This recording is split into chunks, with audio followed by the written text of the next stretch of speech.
Hey guys, tonight we're going way, way back. Back to a time when medicine smelled like burning mugwort, prescriptions came tied in string, and the scariest diagnosis a doctor could give you was simply ghost sickness. And here's the thing. You've got it. Don't panic, though. You're in good company.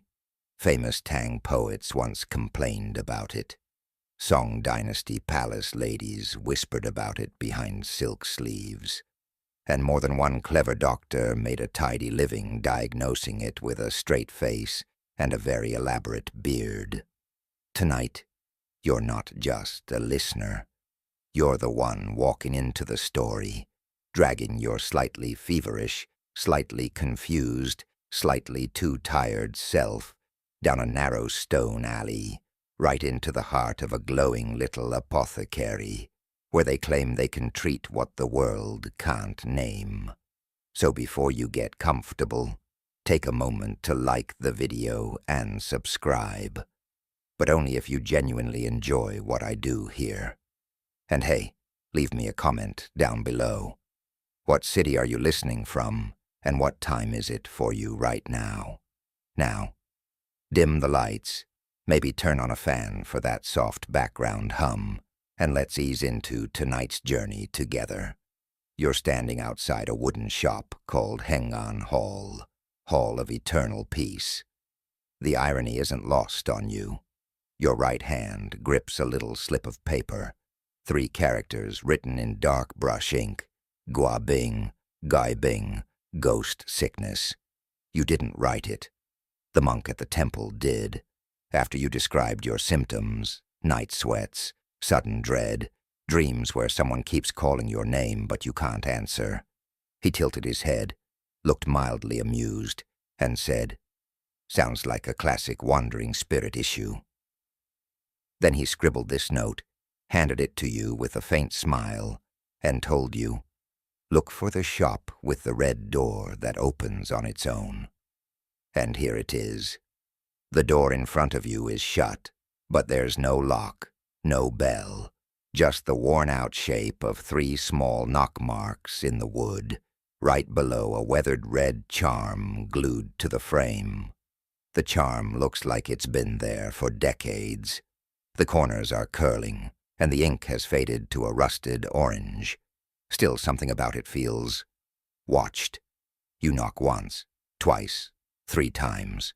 And just like that, the door creaks open, on its own. You hesitate a second, then step inside. Warm herbal air spills out over your feet.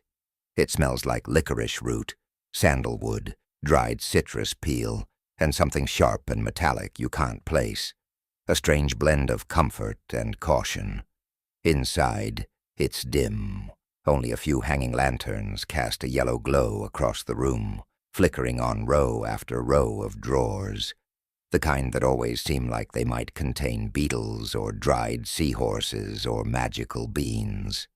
The floorboards creak softly beneath your steps, and as your eyes adjust, you see him, a man hunched behind the counter, wrapped in a gray robe that looks as dusty and ancient as the scrolls on the back shelf. His beard is wispy, the color of old rice paper. His hair is pulled up in a top knot, held in place with what might be a chopstick or a piece of carved bamboo. He blinks at you once, doesn't smile, just watches. Then he says, "You've been waking up between the 2nd and 3rd watch of the night, haven't you?"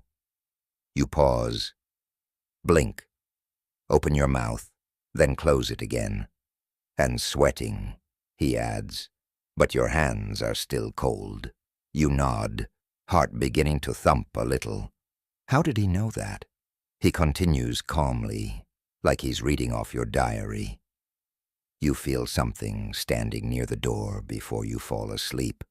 Sometimes you hear a sigh, and when you turn around, nothing's there. You whisper, before he can finish. He tilts his head, pleased. "Classic case," he says. "The soul hasn't returned all the way, and the doorway's still cracked." You don't know what that means exactly. but it makes your neck itch. He gestures to a wooden stool. You sit, unsure whether to feel reassured or like you've wandered into the prologue of a ghost novel. He doesn't ask your name or where you're from. Instead, he opens a long, narrow drawer and pulls something out, wrapped in deep red silk, tied with an old string. He unties it and reveals a sword. Sort of. It's not metal. It's made of peach wood, finely carved, no longer than your forearm. The surface is etched with faded red sigils, some of which you recognize from old Taoist temple gates. Others are unfamiliar, like brushstrokes mid-dream. He hands it to you. This will keep the weight off your chest. You blink. Ghosts sit on people? Only the rude ones. Is this real? You ask. I've never had one ask for a refund. He replies. You manage a soft laugh. You kind of needed that. He stands and begins work in behind the counter, pulling open little drawers and muttering as he measures herbs into a small bronze scale, balanced with ancient coins. Fu Ling, Zhenzhu Mu, Longgu, Xuanzhao Ren. You recognize a few: poria, oyster shell, dragon bone, jujube seed. Some are meant to calm the spirit, others to anchor dreams. One, you think, is used in modern anti-anxiety formulas. He adds something from a dark blue jar, labeled only with a brushstroke, that looks suspiciously like a yawn. Then he folds the herbs into a paper packet, hands it to you along with a small scroll. The scroll is barely 5 inches long and tied with a red thread. You look at it. What's this for? To hang on your bedpost. Tie it before drinking the tea. You nod, as if that's perfectly normal. The prescription he wrote is titled Anhan Tang, Peace the Soul Decoction. He finally speaks again. Boil it slowly in a clay pot. Drink it warm, just before sleep. Not too hot, not too cool. Like life. You nod, unsure if that's philosophical advice or brewing instruction. Then he adds, and if the little sword starts humming, don't answer. Humming? He shrugs. Most people sleep through it. You give him a look. He smiles. Barely. As you turn to leave, you ask him, is this really ghosts? He pauses. Some scholars say ghost sickness is just stress. Others say it's when your soul gets jostled loose by grief or fear. Some say it's memories trying to leave the body. Me?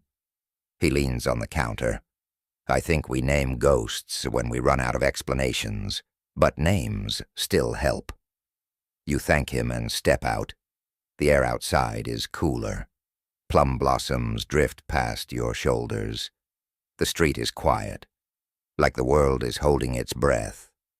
The little peachwood sword, tucked into your sleeve, bumps lightly against your chest.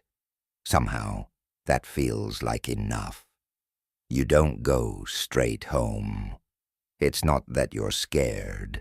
Well, maybe a little, but mostly something about walking through the quiet night air with a packet of Peace the Soul decoction and a peachwood sword tucked in your sleeve makes you feel like you shouldn't go rushing back to your blanket and pillow just yet.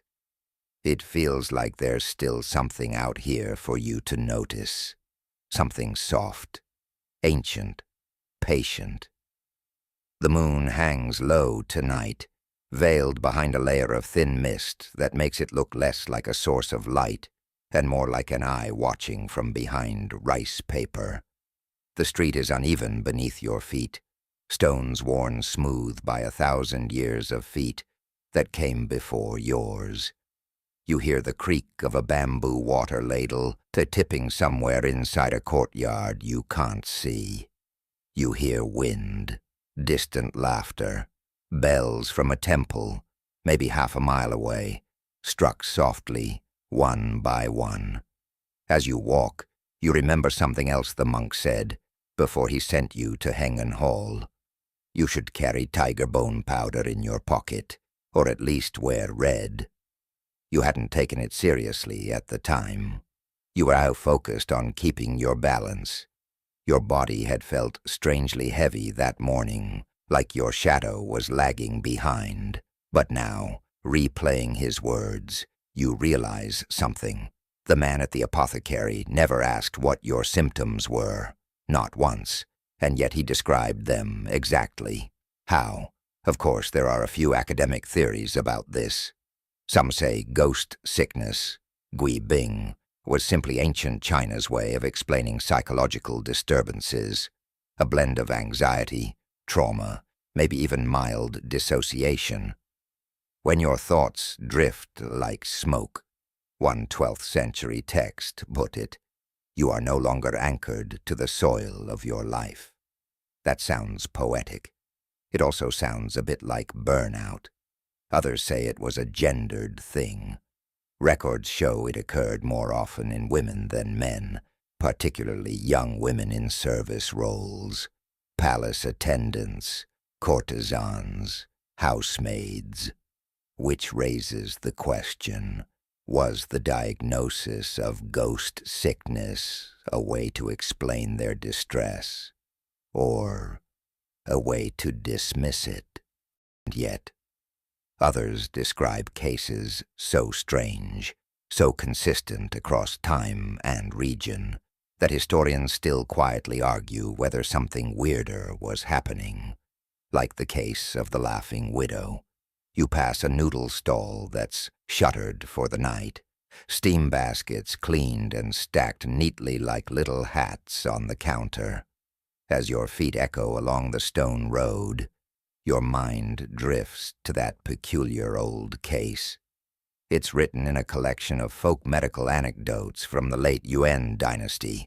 A woman, mid-30s, recently widowed, began waking at 3 a.m. every night, standing in the courtyard and laughing, not hysterically, not wildly, just steadily, eyes wide open, lips parted, laughter like water trickling over stones. This went on for 22 nights. Her family tried everything, hired monks, burned offerings, placed iron shears under her pillow. Nothing helped. Eventually a wandering healer was summoned. He examined her, then calmly wrote on a slip of paper, "Heart fire invades the soul gate." Then he took a single strand of her hair, burned it with sandalwood ash, and brewed a tea with longan fruit, poria, and something translated only as shadow-binding leaf. After she drank it, she slept through the night, for the first time in nearly a month. There were no further episodes. What does this mean? Hard to say. Some historians believe it was sleepwalking caused by grief and exhaustion. Others suggest she may have been locked in a trauma response. And still others, not loudly but with a kind of academic squint, wonder if perhaps some ancient conditions simply don't fit modern explanations. You're still thinking about that story when you reach your own courtyard. The gate creaks as you slide it open. A few tiles clatter on the roof somewhere. Maybe a cat, maybe the wind, maybe just age. The shadows in the corner of the garden seem unusually deep tonight, but you don't feel fear, just an awareness, like the air is full of old breath. You push open your door, slip off your shoes, and light a small oil lamp. The room glows golden, familiar. You set the herb packet on the table. The scroll is still tucked safely in your sleeve, pressed against the little wooden sword. You take them both out now, laying them gently on the table, like you're placing offerings on a private altar. And in a way, you are. You pick up the scroll. It's tied with a single loop of red thread, thin as a breath. You untie it slowly, not entirely sure why you're being so careful. Inside, the characters are small, neat, inked with a practiced hand. There's a short poem at the top. "In dreams I wander a garden of silence. where the dead speak gently and the wind forgets. Below that, a short invocation. Tie this to the bed's eastern post. Let no soul pass until the dew rises. You're not sure if you believe in these words. But that's the strange thing about rituals. You don't need to believe in them. They believe in you. You tie the scroll to the post, just like it says. Then you go to the kitchen. There's a clay pot your grandmother used to use back when she made barley porridge and sweet ginger soup on slow mornings. You haven't touched it in years. Tonight, you wash it gently, as if waking it up. Then you place the herbs inside, add cool water, and light the flame beneath. As the pot begins to simmer, the room fills with strange smells, earthy, bitter, clean, and just slightly spicy. It's not unpleasant. It smells like a forest after rain, like something old remembering itself. You sit near the window while the pot bubbles. Outside, a night moth flutters against the pane once, twice, then vanishes. Somewhere beyond the wall, a rooster crows once, then thinks better of it. You sip the tea slowly when it's ready. It's not sweet, but it doesn't fight you either. And as the warmth begins to spread through your chest, through your limbs, down to your fingertips, you feel different. Not healed, not solved, but accompanied, like something that was out of step is slowly clicking back into place. That night, you sleep.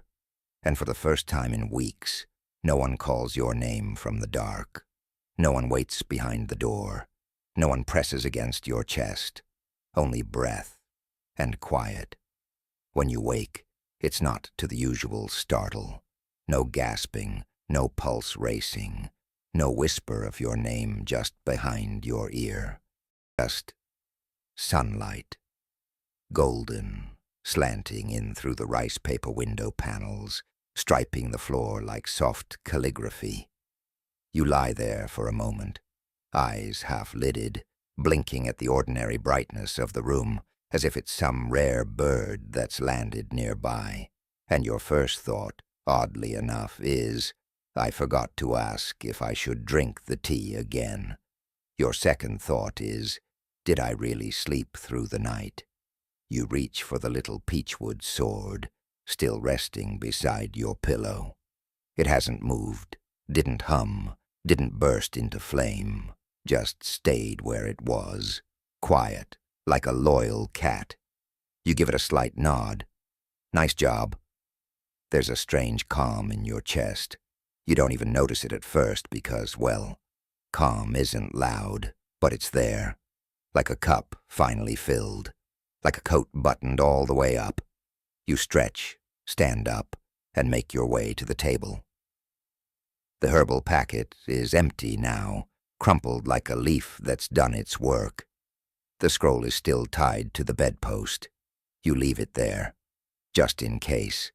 And as you move through your morning routine, boiling water, folding blankets, brushing your hair with a comb that's missing a few teeth, you can't help but wonder, what exactly did I drink last night? Which, historically speaking, is a very fair question. Because when it came to ghost sickness, ancient Chinese physicians had quite the arsenal of, let's say, creative prescriptions. Some of them were fairly logical, at least by traditional Chinese medicine standards. Roots and minerals to calm the Shen, spirit, to anchor the Hun, ethereal soul, to stabilize the Pio, corporeal soul. Classic herbs like Xuanzao Ren, spine date seed, Fu Shen, poria with root, and Yuanzi, polygala, show up over and over again in ghost sickness records. But others?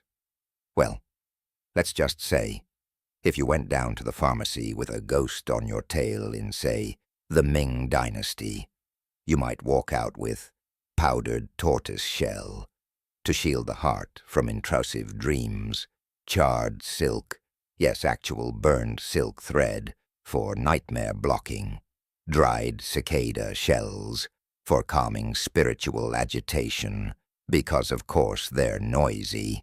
Ground tiger-eye gemstone, extremely rare and expensive and possibly imaginary. Ink from a firstborn boy's study scroll. Don't ask. And these were just the internal treatments. External remedies included incense sachets sewn with wormwood, iron bells worn under the belt, and, you guessed it, peachwood swords like the one now living next to your bed. Some doctors, especially during the Song Dynasty, even insisted on using words as medicine.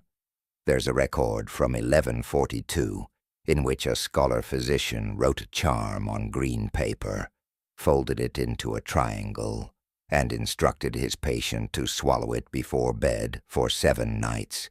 When asked what the charm said, he refused to tell anyone. His only explanation, if the spirit reads it, it knows not to return.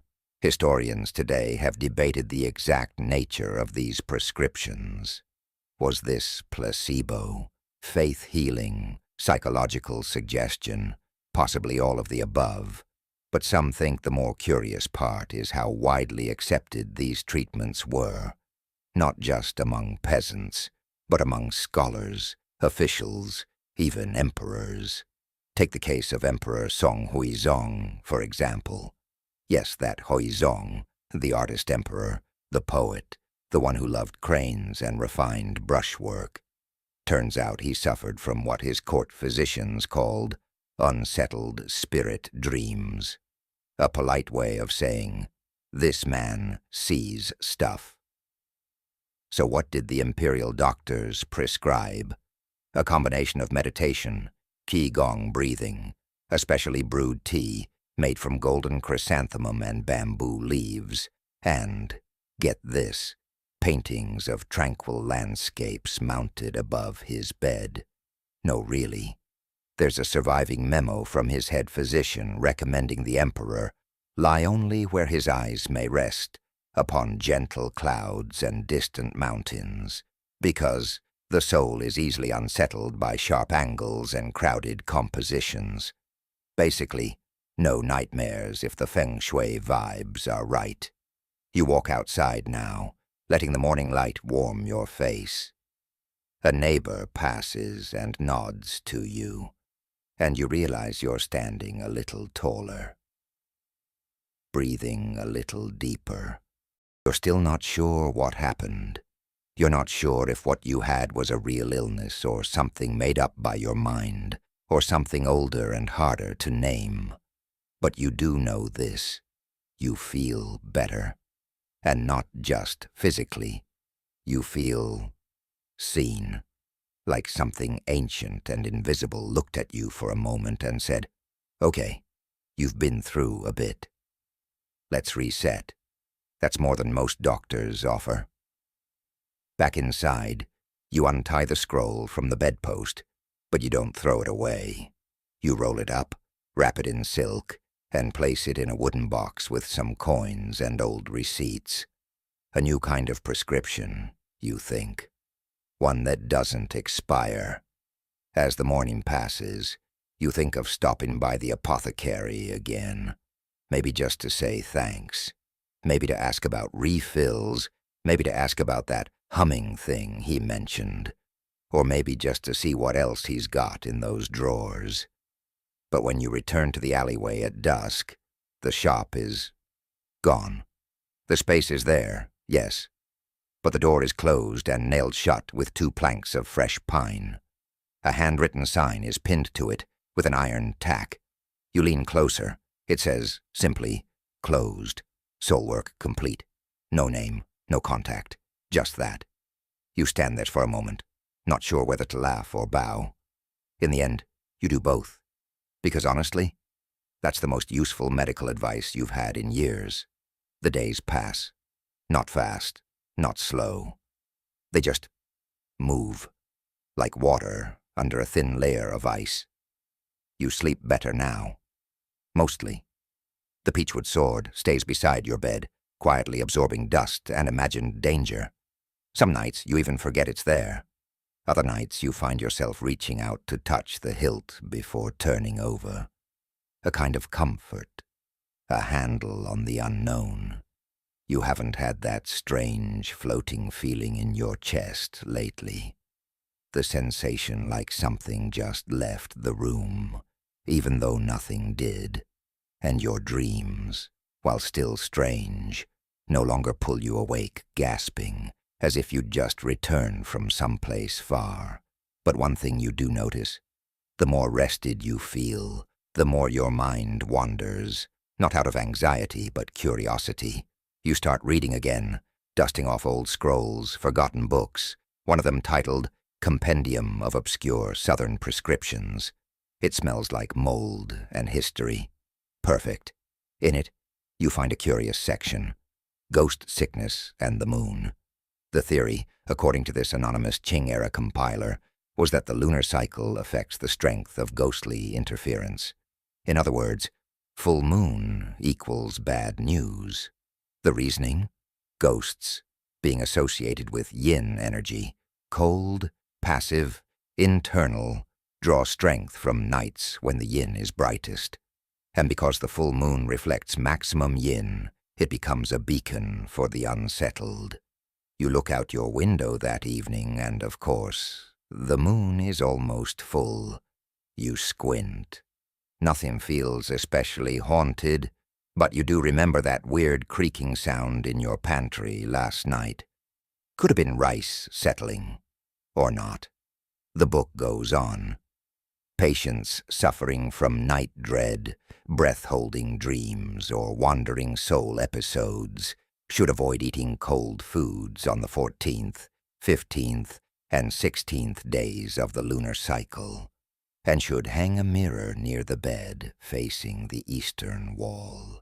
Well, too late for the mirror. You're more of a paper lantern person anyway. Still, you mark your calendar, just in case. Another entry catches your eye. The three-breath exorcism. It describes a Taoist healing ritual for patients suffering from soul dislocation due to graveyard wind or ancestral anxiety. A polite way of saying, something's wrong and we don't want to name it. You read the steps aloud. 1. The patient must stand barefoot on a wooden board facing west. 2. 3. The healer chants the name of the patient's bright spirit, followed by the name of their mother. 4. 5. 3 breaths are blown across the patient's back. 1 warm, 1 cold, 1 neutral. 6th, 7th. Finally, the patient is instructed to sit alone in a silent room until sunrise, with their shoes on backwards. 8. You blink, then read it again.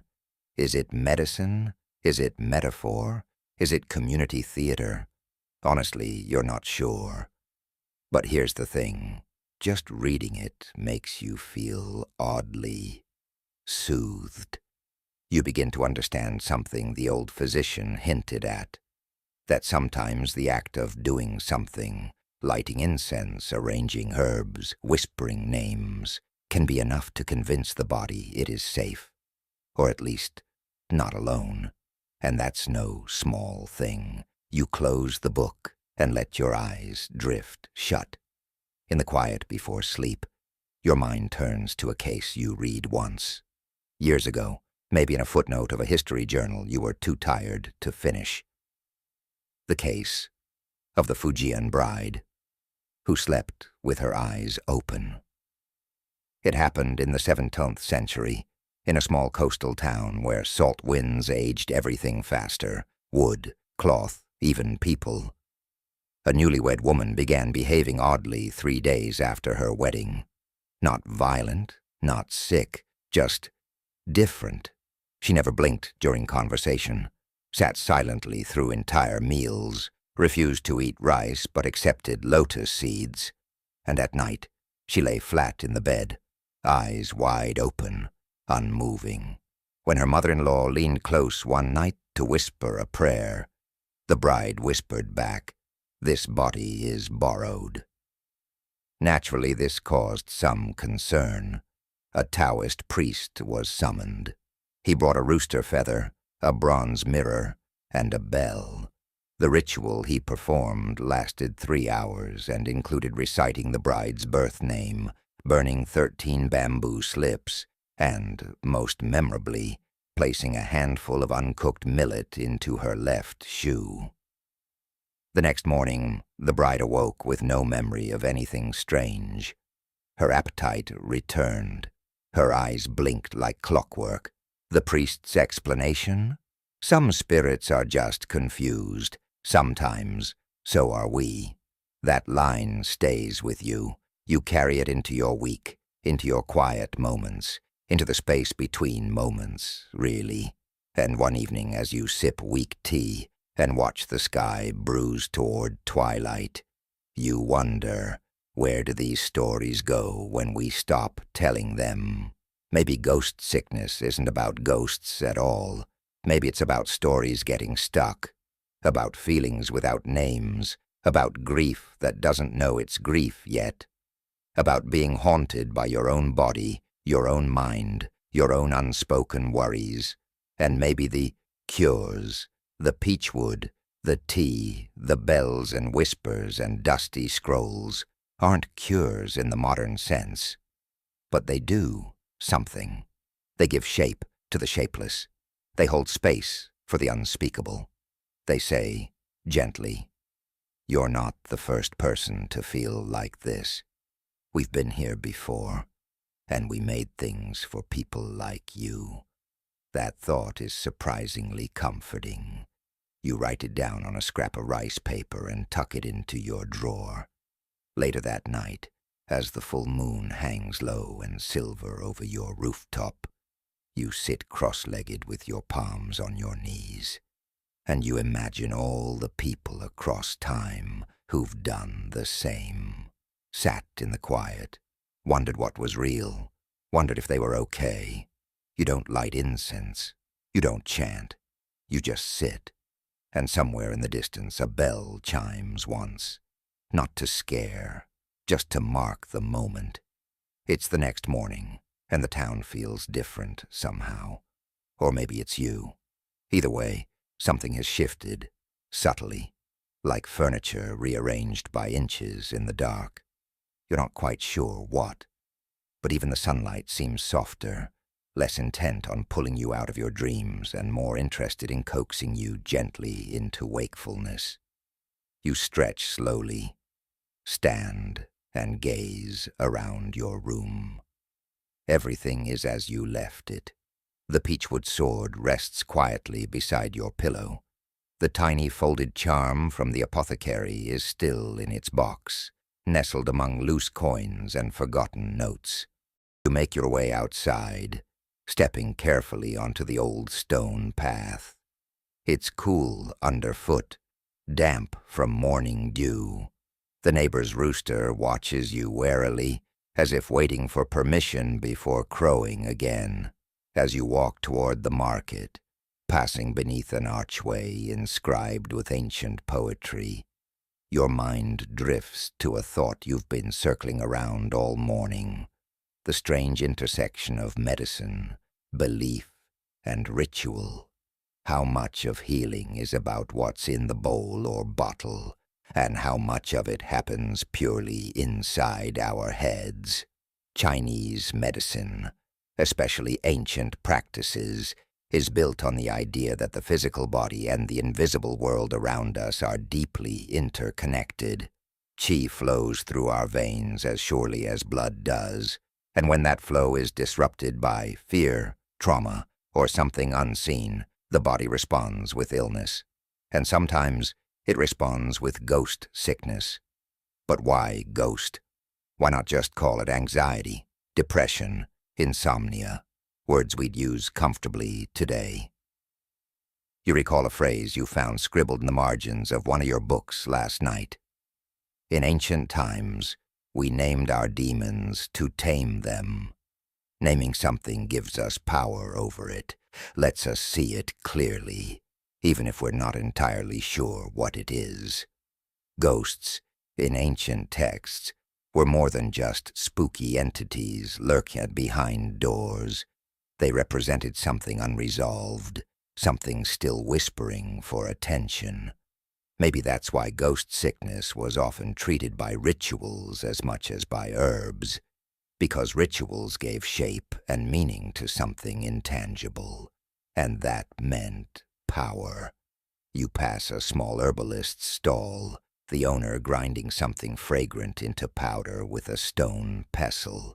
The sharp smell of star anise mingles with cinnamon bark, and suddenly your stomach growls softly. Hungry spirit, the herbalist jokes, glancing up at you with a smile. You laugh softly, nodding. Could be. She continues grinding. Sleep well these days? Better, you reply. She nods approvingly. Good. Ghosts don't bother people who get proper sleep. They're bored by it. You smile. This idea that ghosts prefer drama, insomnia, restlessness, makes a strange kind of sense. Ghosts, in a symbolic way, thrive where minds are unsettled, and it's not just ordinary folks who struggled with this. The more you read, the more you realize that even emperors, generals, poets, and philosophers grappled with ghost sickness. Take Cao Cao, the infamous warlord of the Three Kingdoms period. Historical texts vividly recount how Cao Cao suffered from chronic headaches, insomnia, and frequent night terrors. Modern scholars speculate stress and anxiety were the real culprits. But his physicians, they described it as ghostly disturbances of the mind. Their prescription was telling, tranquilizing herbs, meditation, and, interestingly enough, music therapy. Cao Cao had musicians play softly outside his chamber every night, plucking melodies designed to soothe restless spirits and lull them back to their own realms. You pause, imagining this. One of history's fiercest generals lying awake at night, haunted not by enemies, but by something inside himself, something neither sword nor strategy could defeat. It's oddly comforting. If even great conquerors felt this way, perhaps it's not so unusual to be haunted by uncertainty ourselves. You move on, passing food stalls and silk merchants. At the end of the street is the old temple, a modest structure that's quietly stood for generations. This morning, it seems to call to you softly, a whisper inviting you to step inside. You hesitate briefly, then climb the stone steps and enter. Inside, incense drifts lazily from a burner, ribbons of smoke weaving slowly upward. It smells sweet, slightly bitter, familiar and soothing. The old temple caretaker nods gently from a corner as you wander in. On the wall, faded frescoes depict scenes of legend and history. Your eyes settle on one scene in particular, a Taoist exorcism ceremony. Priests in robes ring small brass bells, wave peachwood swords, chant softly, and scatter rice grains. Beside it, in old, faded characters, is a line you carefully translate aloud in your mind. Demons arise from thoughts unchecked. Ghosts appear where sorrow collects. You stand quietly, breathing in the peaceful air, and feel the quiet truth of those words. Suddenly the caretaker's soft voice interrupts your thoughts. Looking for something? You turn. She's tiny, bent from years, smiling faintly as though amused by your curiosity. Just looking, you say quietly. She nods toward the fresco. Good place to start. Everyone thinks ghosts haunt old places. Truth is, most ghosts prefer the inside of our heads. You smile softly. I'm starting to see that. She gestures gently to the altar. Offerings help. They say ghosts prefer sweets, sticky rice, candied fruit, things to keep their mouths too busy for whispering worries. You chuckle softly. A good strategy. She leans close, voice softer still. Or you can just ask them politely to leave. Ghosts usually respect good manners. You smile again. And if they don't?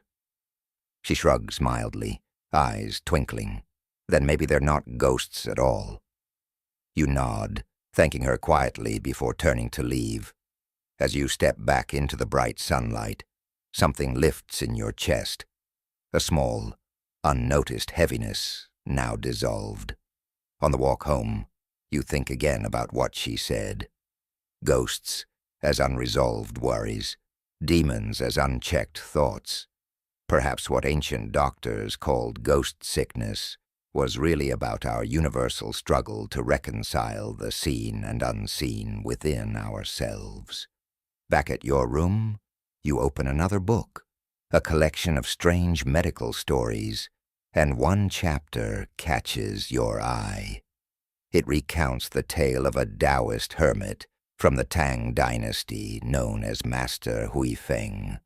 He spent his life treating patients in remote mountain villages, never asking for payment beyond tea and conversation. He famously treated a wealthy merchant's daughter, suffering from ghost sickness so severe she had stopped speaking entirely. Her family feared possession or madness, but Huifeng simply sat with her in silence every morning. After 3 weeks, the girl began to speak again. When asked what cured her, Huifeng said quietly, she had too much silence inside. Sometimes ghosts come to fill emptiness. Once the emptiness leaves, the ghosts do too. Modern scholars debate exactly what he meant. Did he treat her anxiety with his quiet presence, giving her space to feel safe again? Or was there something more mysterious at play? The record remains uncertain, but perhaps certainty isn't always the point. You close the book thoughtfully. Ghost sickness seems to exist precisely because we humans thrive on stories, needing explanations for our fears and uncertainties. Maybe the power of ancient rituals wasn't that they solved mysteries, but that they acknowledged them. They allowed us to admit openly, quietly, gently, that we sometimes feel haunted by our own thoughts. As evening settles over your little town, you light a lantern. Shadows stretch across your walls, friendly and familiar now. You notice your reflection in the bronze mirror beside your bed, dimly visible in the flickering lamplight. You whisper softly, half joking, half serious, to the emptiness around you. If there are any ghosts listening, thanks for the company. But maybe tonight we could both rest quietly. You lie down, let your eyes drift closed, breathing softly. And tonight, for the first time, you notice the silence doesn't feel empty anymore. It feels like peace. You wake just after dawn, but you don't rise immediately. Instead, you lie quietly, absorbing the familiar comfort of your room. The softened edges of furniture in morning light, the rhythmic tapping of sparrows on the tiles outside. For the first time in days, you don't feel urgency or dread. Instead, there's a subtle curiosity, a gentle nudge to explore this feeling, to understand a little more clearly why ancient doctors and their ghostly prescriptions have so captivated you.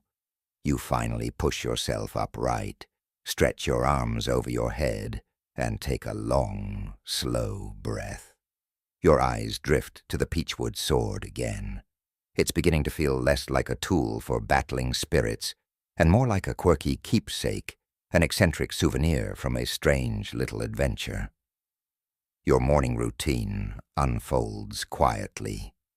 Tea brewing in a simple clay pot, washing your face in cool water poured from a brass basin, combing your hair with the well-worn sandalwood comb that belonged to your grandmother.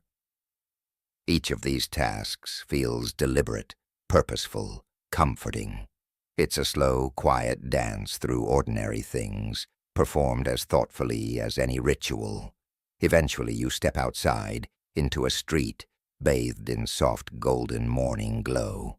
The town is already stirring gently to life.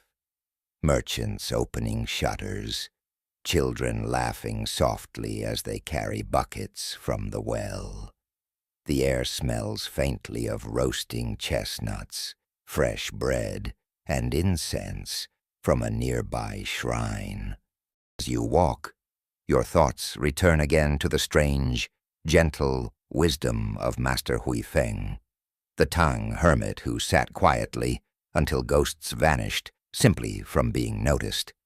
It's a peculiar idea, yet deeply comforting, that some of our deepest anxieties, our lingering fears, or even our profound loneliness might diminish simply by being acknowledged, by being sat with. Your mind drifts further into historical curiosity. Ghost sickness wasn't only a personal affliction, it had larger social implications, too. Scholars today often describe it as a socially acceptable way of expressing mental distress without stigma. After all, if your sadness or anxiety was framed as something external, something ghostly or spiritual, it lifted the shame from personal failure or weakness. People could seek help without judgment. Instead of saying, "I feel lost," they could say, "A ghost found me," and everyone would understand. This line of thought carries you down another gentle path. What about the healers themselves? How did these ancient doctors feel, spending their days treating maladies that hovered somewhere between the spiritual and psychological? Did they see themselves as physicians, priests, counselors, or all of these at once? You recall another historical account, this one from the Ming Dynasty, involving a particularly famous physician named Li Shizhen.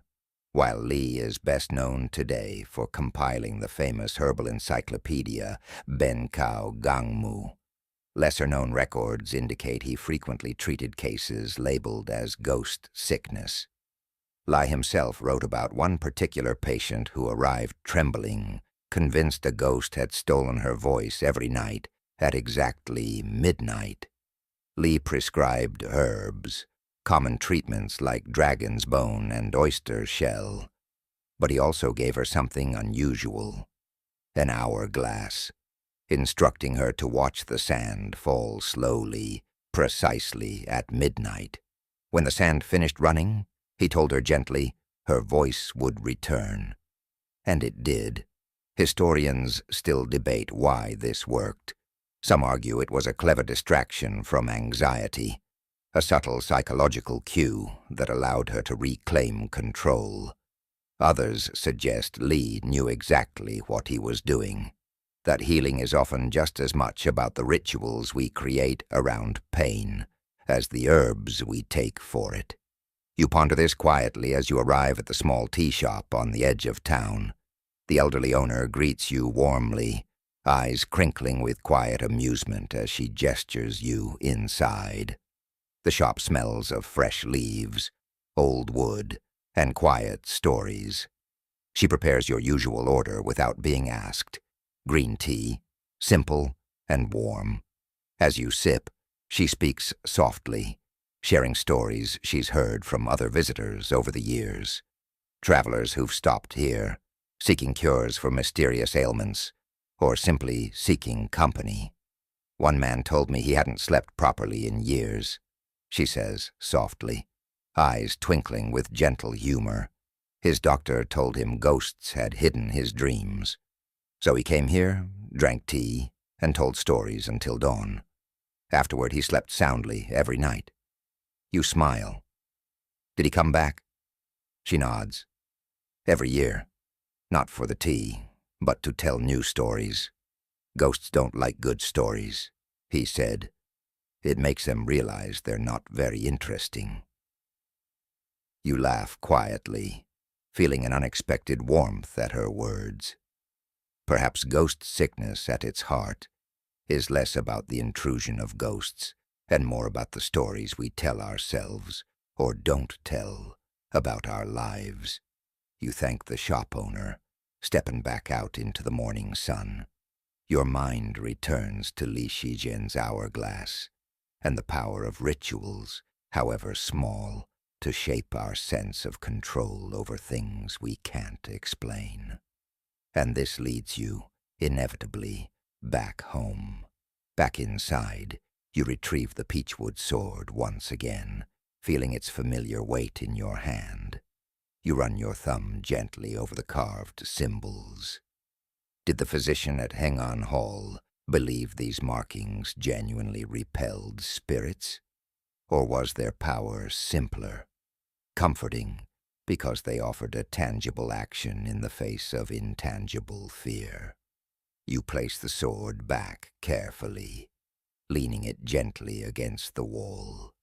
It looks almost decorative now, less a weapon than a quiet guardian, a symbol that says softly, "You faced something, and you're still here." As the afternoon fades gently toward evening, you prepare another cup of tea, slowly stirring dried jasmine buds into hot water, watching as they bloom softly beneath the surface. You find your thoughts drifting once more into history, to another story recorded during the Southern Song Dynastia court musician named Xie Anshi, who suffered frequent night terrors. Convinced demons were visiting him each night. Doctors gave him countless prescriptions, but the only thing that helped was music-simple melodies, played softly before sleep. Notes so quiet they barely disturbed the silence. What does that mean? You wonder softly.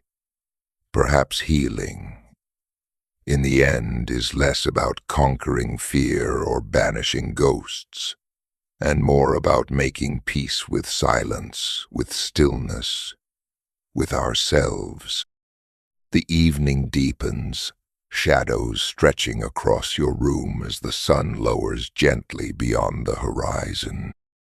You settle quietly onto your bed, listening to distant birds singing their good-night songs, feeling a soft breeze drift in through the open window. Your eyes slowly close, breathing growing deep and steady, and in that quiet moment before sleep, you whisper softly to whatever ghosts might linger, "You're welcome here. Stay as long as you need. But please, if you must linger, do so gently, and tonight, in the softness of your own voice, in the quiet confidence of your invitation, you finally understand. Ghosts were never about fear at all. They were simply stories waiting to be told."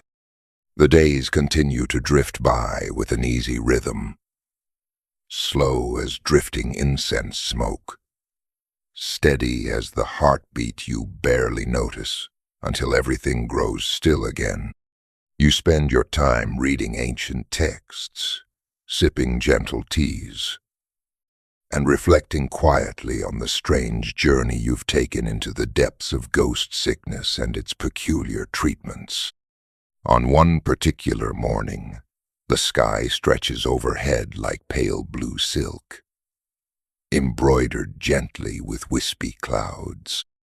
You decide to wander beyond the familiar streets and alleys, drawn to the outskirts of town where a small temple rests quietly among trees older than any written record. You pass beneath a carved wooden arch, its faded inscription reading, "Where the earthly meets the unseen." It feels less like a welcome than a gentle reminder this place is not quite here, not quite elsewhere. Inside the courtyard, a breeze gently rustles through ancient cypress branches. You see a handful of monks moving quietly between buildings, robes rustling softly against the worn stone. They nod politely, quietly acknowledging your presence without disturbing the calm silence that blankets the temple. You wander slowly toward the back, where an elderly monk carefully tends to a garden filled with medicinal herbs. His movements are precise, patient, almost ritualistic. He notices you and gestures gently, inviting you closer without a word. "Ghost sickness?" he asks softly, barely glancing up as he carefully prunes a small shrub of mugwort. You pause, slightly startled, but nod quietly. "Something like that." He smiles faintly, wrinkles deepening around eyes bright with gentle amusement. "I've spent my life treating people who claim ghosts won't leave them alone. But you know, it's usually people who won't leave ghosts alone." You chuckle softly. "How so?" He sets his pruning shears down and straightens, brushing dirt gently from his sleeves. "Ghosts aren't always spirits of the dead. Sometimes they're just memories we refuse to let rest, regrets we whisper to ourselves in the dark." He gestures toward a bench shaded beneath a blossoming plum tree. "Sit with me for a moment."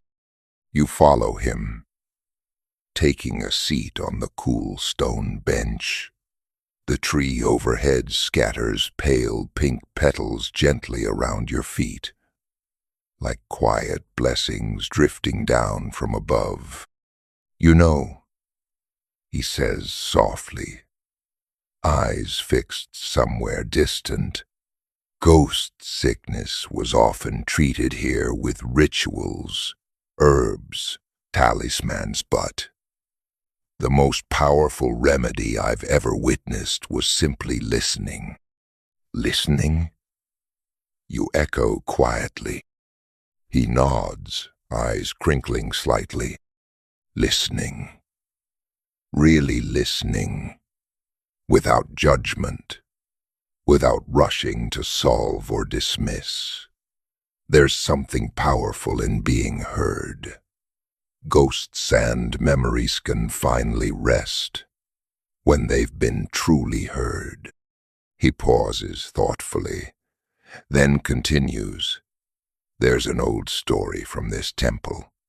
A young monk once came to us troubled by dreams that wouldn't let him sleep, dreams of being chased, of voices crying out. The elders tried everything: ritual baths, incense, chanting sacred texts." He chuckles softly, shaking his head. "Nothing helped." You lean in gently. "What finally helped?" The old monk's smile deepens. One evening, an old abbot invited the troubled monk to sit with him. No prayers, no rituals, just quiet presence. The abbot simply sat with him, not even asking questions. After many long hours, the young monk began to speak. Slowly at first, then faster, pouring out everything he'd ever feared, every hidden regret, every sadness he'd held in silence. And then he slept soundly. The monk says softly, the ghosts had finally been heard. You breathe quietly, absorbing this story, recognizing within it a gentle truth you've slowly been discovering. Ghosts perhaps linger because we keep them bottled inside, trapped in silence and secrecy, unable to leave because we've given them nowhere else to go. The monk pats your hand gently, eyes warm with understanding. Perhaps your ghosts needed a similar kindness, just someone willing to sit quietly with them. You thank him softly and leave the temple feeling strangely light, like something intangible has gently shifted within you, leaving space for quiet peace. Back home, as evening settles around you in soft, muted tones, you open another ancient scroll you recently borrowed. This one details the practice of listening medicine, a tradition recorded in the early Han Dynasty.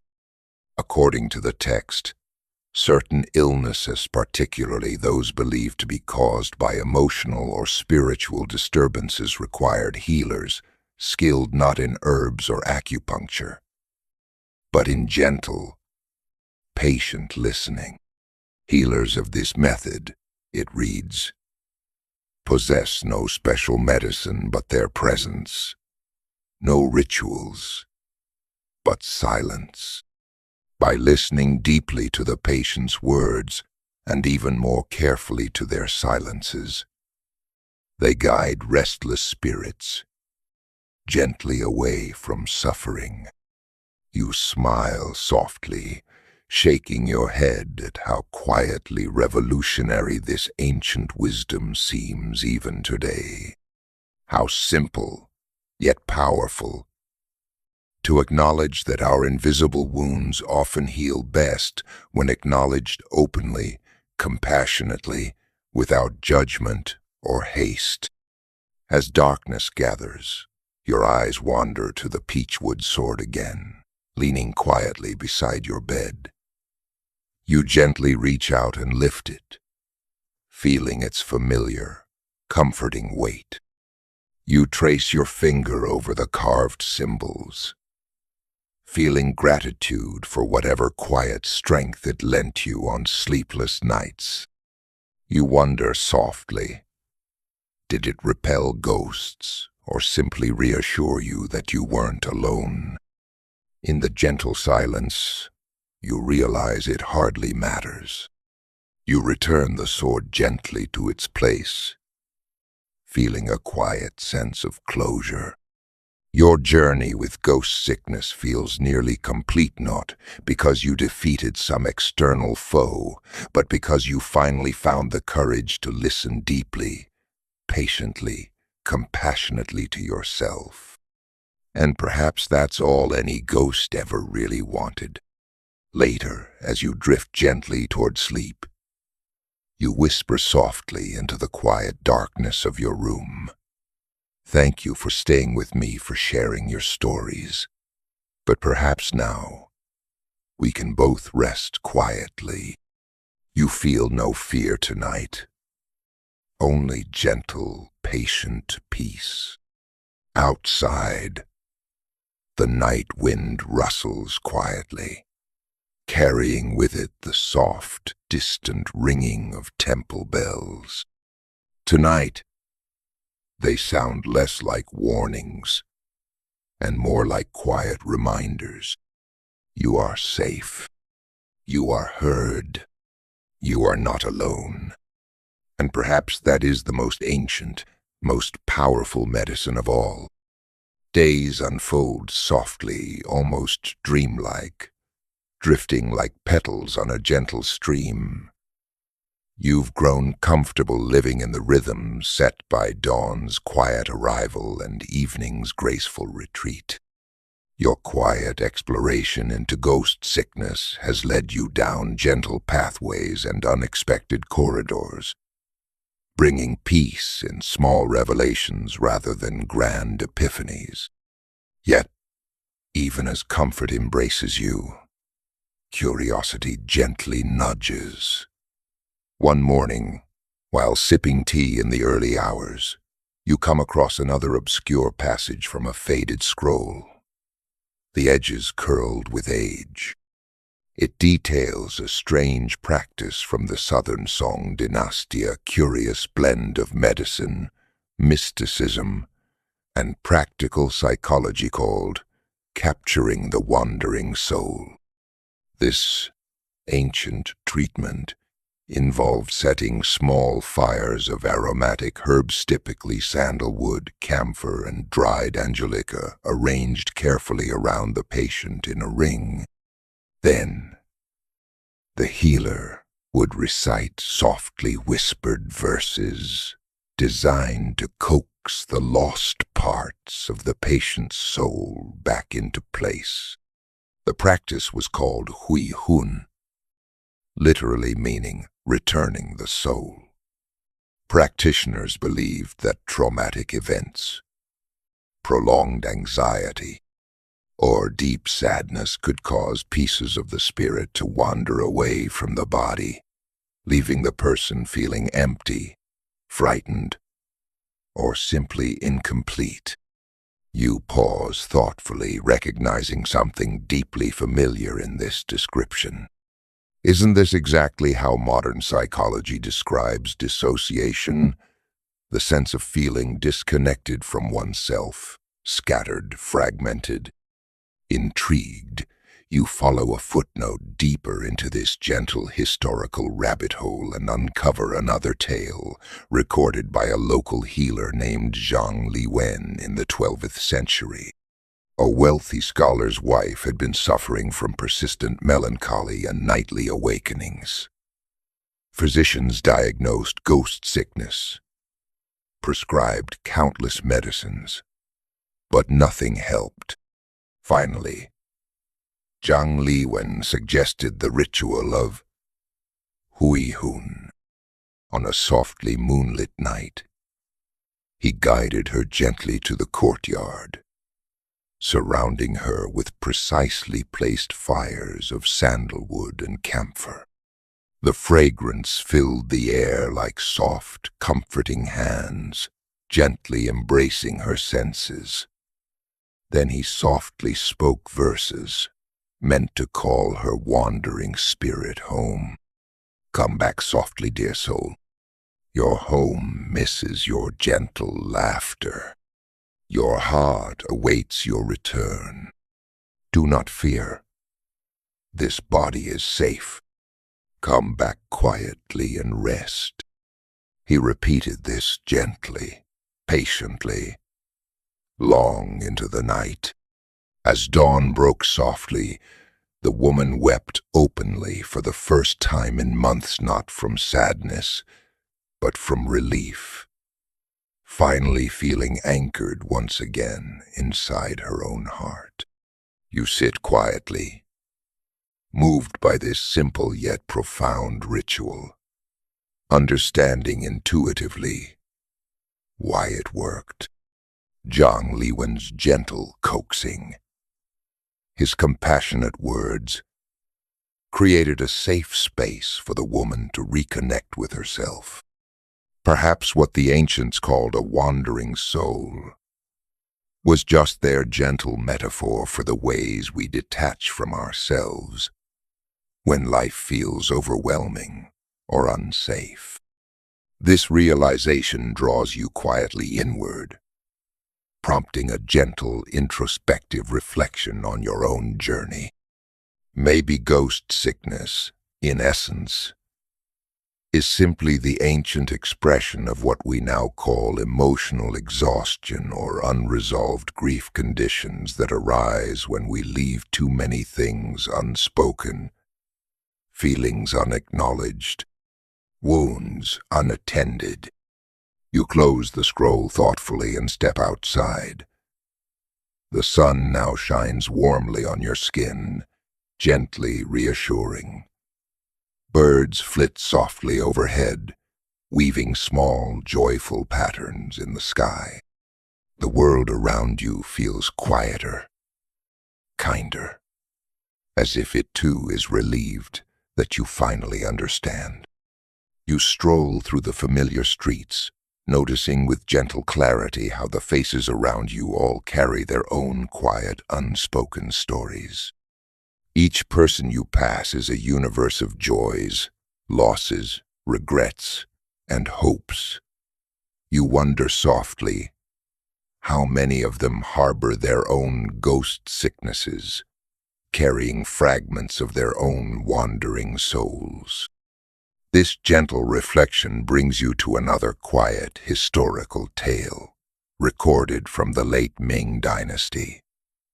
It involves a small village near Suzhou, known for its gentle waterways and willow-lined streets. An elderly fisherman, known simply as Old Jiang, was haunted by voices at night, familiar voices. Voices of friends long departed. Doctors gave him medicines. Monks offered prayers. None brought relief.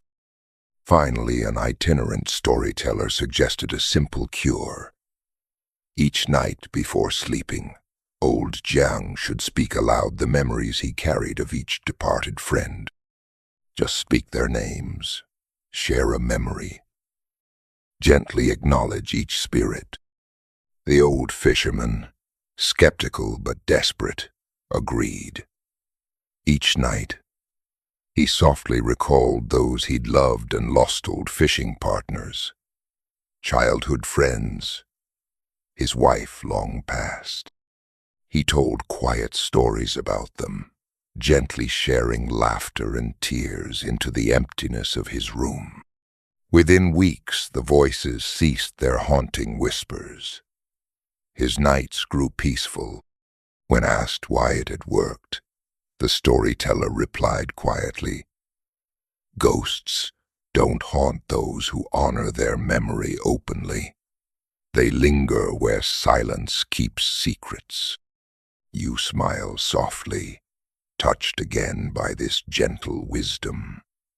Maybe the greatest medicine, the most profound exorcism of all, is simply speaking our truths gently and openly, without shame or fear.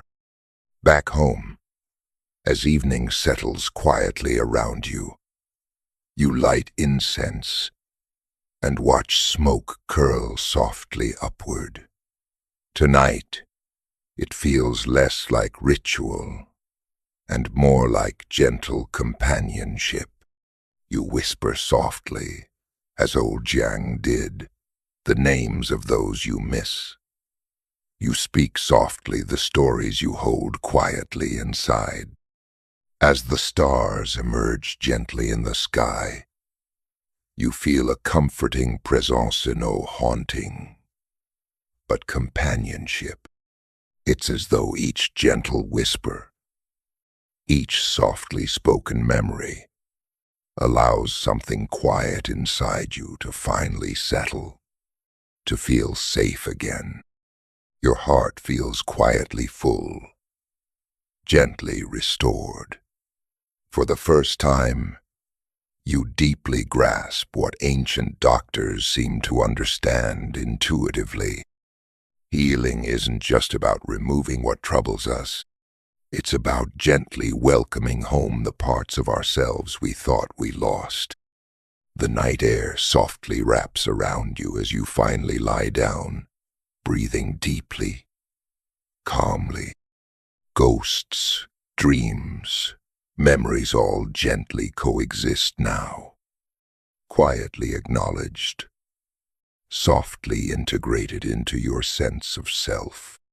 And as sleep gently arrives, quiet and comforting, you realize something beautifully simple. You are not haunted. You never truly were. You were simply waiting, gently, patiently, to welcome yourself home. Tonight, you sleep deeply, soundly, softly, embraced by the gentle peace of knowing you have finally returned. You awake slowly, feeling gently wrapped in the kind of calm only possible after a deep, dreamless sleep. For several long moments, you linger quietly in bed, savoring the gentle morning silence, the distant rustle of leaves in the courtyard, and the faint aroma of incense still drifting from last night's quiet offerings.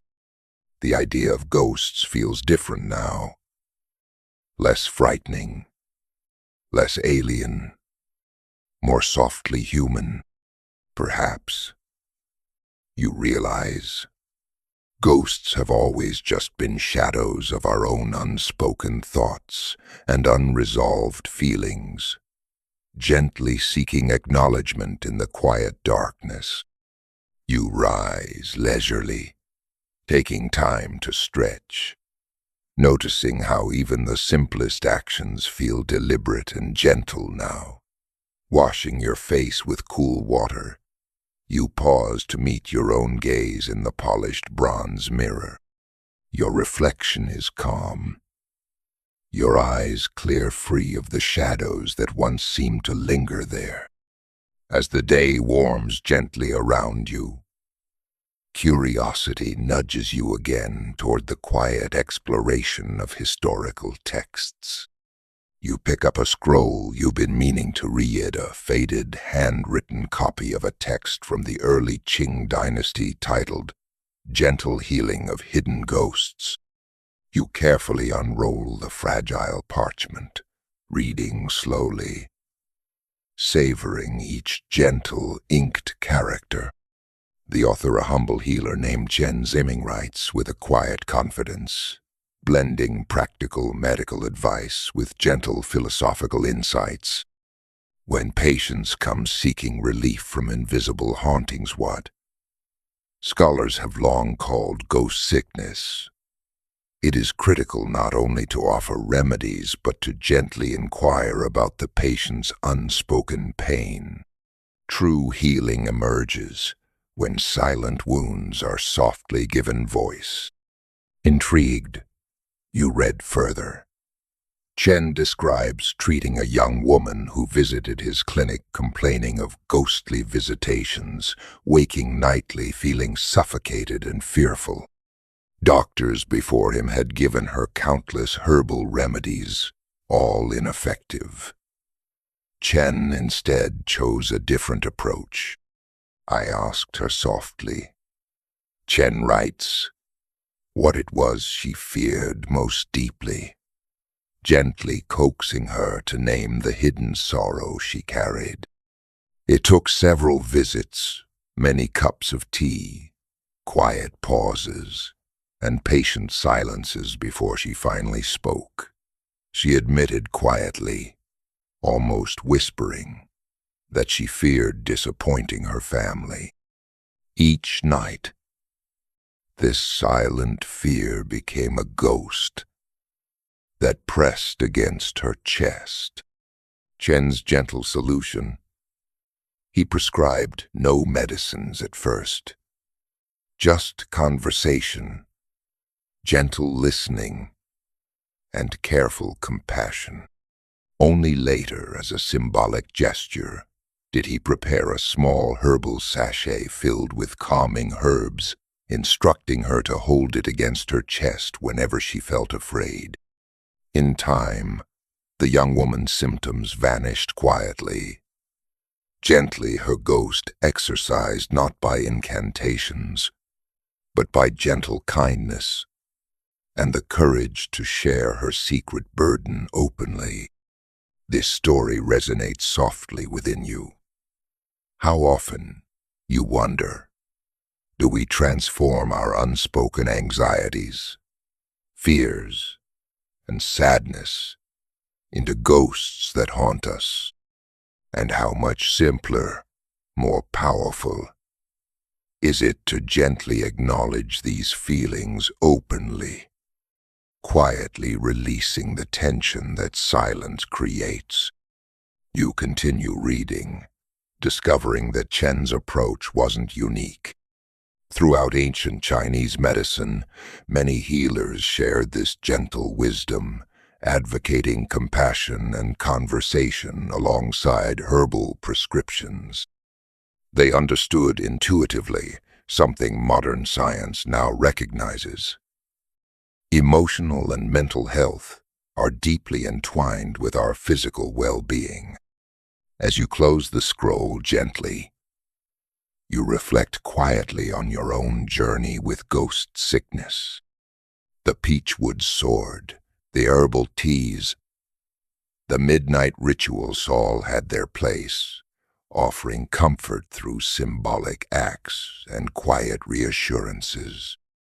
But it was the gentle conversations, the quiet moments of self-reflection, and the soft acknowledgement of your own fears and anxieties that truly began the healing process. Stepping outside, you stroll quietly toward the riverbank, where soft ripples gently kiss the shoreline. You watch quietly, feeling a gentle kinship with the water fluid, ever-changing, carrying things away yet always returning gently to equilibrium. You sit slowly on a moss-covered stone, watching sunlight shimmer gently on the river's surface. Your mind drifts softly, recalling yet another quiet historical anecdote you encountered recently, this one involving a famed physician named Sun Simiao from the Tang dynasty, often called the King of Medicine. Sun treated ghost sickness frequently, not just with medicines but also with gentle compassion and patience.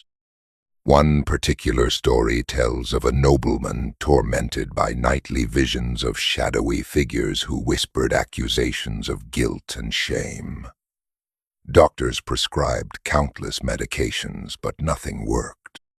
When Sun Simiao visited, he simply sat quietly with the nobleman each evening, not speaking much, just listening patiently as the man gradually revealed deep-seated regrets and hidden shames. Slowly, as these painful truths emerged gently from their hiding places, the nobleman found himself sleeping more soundly, the ghostly whispers fading until they vanished completely. When asked about his treatment later, Sun Simiao responded gently, "Medicine heals bodies, but compassion heals souls. True medicine must always combine both." You close your eyes softly, absorbing the gentle wisdom in these ancient words. Ghosts be they spiritual, psychological, or emotional, often arise from parts of ourselves left unacknowledged. And the gentle act of sharing our fears openly, compassionately, without judgment or hurry, has always been the quietest, yet most powerful medicine. As twilight approaches gently, you walk slowly back home, stopping briefly at the small temple. You light incense gently, watching smoke drift quietly upward. You whisper softly, part prayer, part gratitude, thanking whatever unseen kindness guided you on this gentle journey of healing.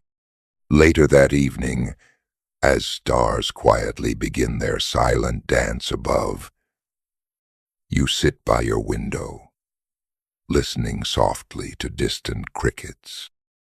The quiet peace you feel now is deeper, richer, more lasting than any you've known before. You realize quietly, gently, profoundly, that you have finally released your ghosts, not by fighting or fearing them, but simply by acknowledging them with gentle kindness. By giving your hidden worries a voice, you've allowed them quietly to leave. And tonight, as sleep arrives gently and peacefully, you know that you have finally learned what ancient physicians always understood. Healing isn't about banishing what haunts us. It's about gently welcoming all parts of ourselves home. With that gentle truth softly cradling your heart, you close your eyes, drifting quietly into a deep, peaceful sleep, gently aware that you are finally, truly, at peace. Morning arrives softly again, a pale wash of sunlight painting quiet streaks across your room. You open your eyes slowly, feeling not just rested, but deeply, profoundly peaceful. Something inside you feels changed, settled, quietly complete, in a way that hasn't felt possible for a long time. You rise leisurely, feet touching the cool wooden floor, savoring this quiet morning rhythm that has become familiar and comforting. You realize, almost with surprise, that ghost sickness now feels less like a burden and more like a gentle companion you've come to understand. A silent guide who softly nudged you toward deeper reflection and inner healing. You brew tea thoughtfully, the fragrance of jasmine blossoms quietly filling your small kitchen. While you sip gently, your thoughts drift to a curious historical story you came across recently, one that ties ghost sickness to the idea of mirrors. In ancient China, mirrors were considered powerful tools, both protective and symbolic. They weren't just reflective surfaces. They were believed capable of warding off evil spirits, or even capturing wandering souls. Doctors often advised patients suffering from ghost sickness to place mirrors facing outward, especially near windows or doorways, believing this would gently reflect unwanted spirits away from entering. But a different, traditionless, widely known, but just as fascinating involved placing mirrors inward, turned to face the patient. It was said this helped reflect back the patient's true self, encouraging quiet introspection and healing through self-awareness. You smile softly, intrigued by this quiet symbolism. Perhaps you muse. Ancient doctors intuitively understood something we sometimes forget today, that seeing ourselves clearly and honestly is an essential part of healing. Finishing your tea, you stand thoughtfully, deciding on a gentle experiment. You move to your small bronze mirror, repositioning it slightly to face your bed, reflecting your sleeping space back to you clearly. At first glance, it seems ordinary, just a quiet reflection of where you rest. But gradually, as you watch quietly, you begin to notice subtle details you hadn't before. The way the light gently plays across your pillow, the peaceful arrangement of blankets, the simple beauty of the peachwood sword resting silently in the corner. And within this quiet reflection, something quietly shifts inside you. You understand, gently but clearly, that the ghosts you once feared, the anxiety, loneliness, and uncertainty, were never truly external. They were reflections of inner truths you'd been hesitant to face. This quiet realization deepens as you remember another fascinating historical account, recorded during the early Ming Dynasty by a physician named Luo Tiancheng. Luo had treated a young scholar who believed he was being haunted by a ghostly reflection, an apparition appearing nightly in the mirror, looking back at him with sadness and accusation. Doctors before Luo prescribed countless herbs and rituals, but nothing worked. Luo's remedy, however, was simple yet profound. He instructed the scholar to quietly sit facing the mirror each night and speak softly to the reflection, gently naming and acknowledging the regrets, fears, and secrets he'd been silently carrying. Reluctantly at first, the scholar obeyed, speaking hesitantly, quietly, even awkwardly to his reflection. But night after night, his words grew clearer, more honest, deeper. He confessed fears he'd never voiced, memories he'd never confronted, pain he'd never acknowledged. Gradually, the apparition in the mirror faded, becoming nothing more than his ordinary reflection. Luo's gentle prescription had allowed him to confront himself softly, honestly, without judgment or fear, ultimately freeing him from his ghostly haunting. You consider this story carefully, recognizing again how deeply connected ghost sickness is to unspoken truths and hidden emotions. The gentle, quiet act of honestly seeing and acknowledging ourselves, as Luo's mirror therapy showed, has always been profoundly healing. Feeling deeply inspired, you decide softly to follow the scholar's example. That evening, after sunset paints the sky in muted oranges and pinks, you quietly sit before your mirror again, gently meeting your own gaze. It feels strange at first, awkward, even, but you breathe slowly, gently, allowing the quiet stillness to settle inside you. Then, softly, hesitantly, you begin speaking quietly to your reflection, naming worries and fears you've held quietly inside. I feared disappointing those who believed in me. I worried my best wouldn't be enough. I carried sadness I didn't feel entitled to. With each gentle confession, your heart feels lighter, more spacious. You speak softly for several minutes, naming fears openly, gently, with quiet compassion. When finished, you sit quietly, breathing gently, absorbing the quiet peace that fills you now. The mirror reflects your softened expression, your gentle relief. No ghostly apparition appears, suddenly your quiet, honest self, seen clearly and compassionately.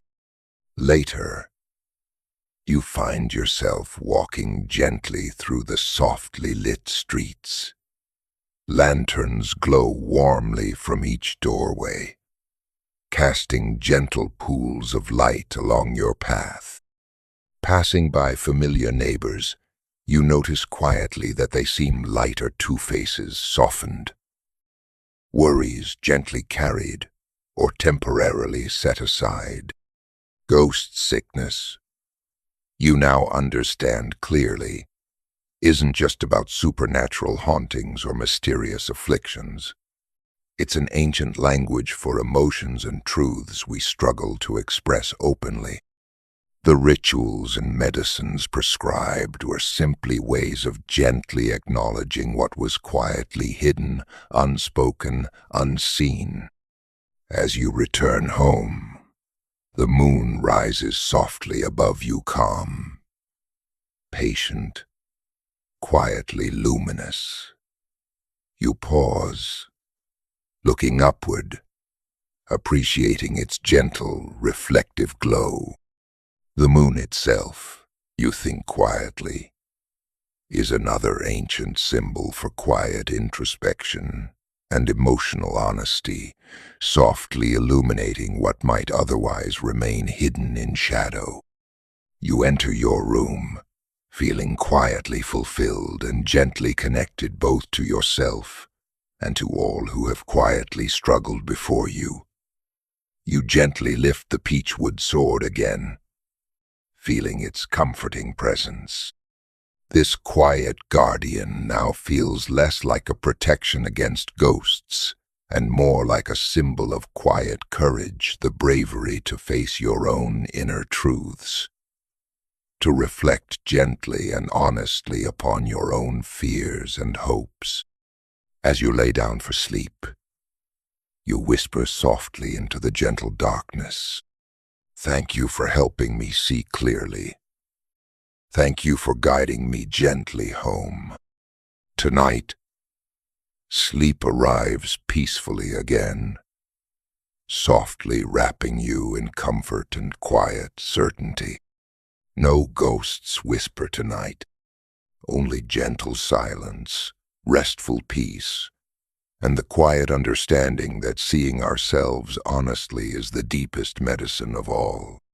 Another dawn greets you quietly, its arrival gentle, unobtrusive, like a trusted friend entering softly into your space.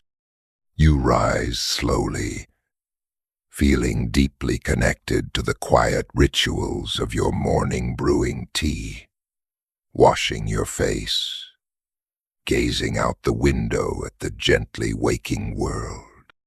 Each action feels intentional, comforting, imbued with gentle awareness and peaceful meaning. Today, you sense it's time to step even deeper into the subtleties of your gentle exploration, to touch something softer, older, quieter, something that connects you gently to the countless generations before, who quietly grappled with these invisible, internal hauntings. You find yourself wandering toward the riverbank again, a place that's become quietly special to you. There, you settle onto your usual moss-covered stone, feet close to the water's gentle lapping, eyes drifting softly over the slow-moving current. You watch carefully, quietly, as sunlight dances across the water, creating gentle patterns that seem both ephemeral and eternal. As you sit quietly, you recall another gently fascinating story from ancient Chinese medical texts, this one from the late Qing dynasty, involving a physician named Liu Xiaofang. Liu was known for treating patients who suffered quietly from inexplicable sadness, what physicians commonly labeled as ghost sickness, with a unique, gentle approach he called river healing. According to the texts, Liu would invite his patients to quietly sit beside the river each morning at dawn. No herbs, no rituals, just the gentle, constant presence of flowing water. His theory, softly recorded in surviving notes, was that rivers symbolized both change and continuity, gently reassuring patients that emotions like water could move, flow, and quietly transform. River healing, Liu wrote, softly reminds the heart that nothing remains stuck forever, not even grief. If we allow our sadness to move gently through us, we find peace. You sit quietly now, absorbing Liu's gentle wisdom deeply. You understand softly, intuitively, how emotions that feel overwhelming or ghostly can become softer, gentler, when we simply allow them to flow quietly through us, acknowledging them without fear or resistance. As you sit softly beside the gently moving water, you notice a small boat drifting slowly downstream, piloted by an elderly fisherman who seems quietly lost in thought. His movements are gentle, effortless, guiding the boat without hurry or force, just quietly flowing along with the current. You watch thoughtfully, recognizing quietly the gentle metaphor in his calm, unhurried journey. Perhaps life and our emotional landscapes function similarly, moving more easily and gently when we stop struggling so hard, allowing ourselves to flow quietly through whatever comes. Your thoughts return gently to Liu Xiaofeng's river healing practice, and you quietly wonder if he knew just how profound his gentle medicine truly was.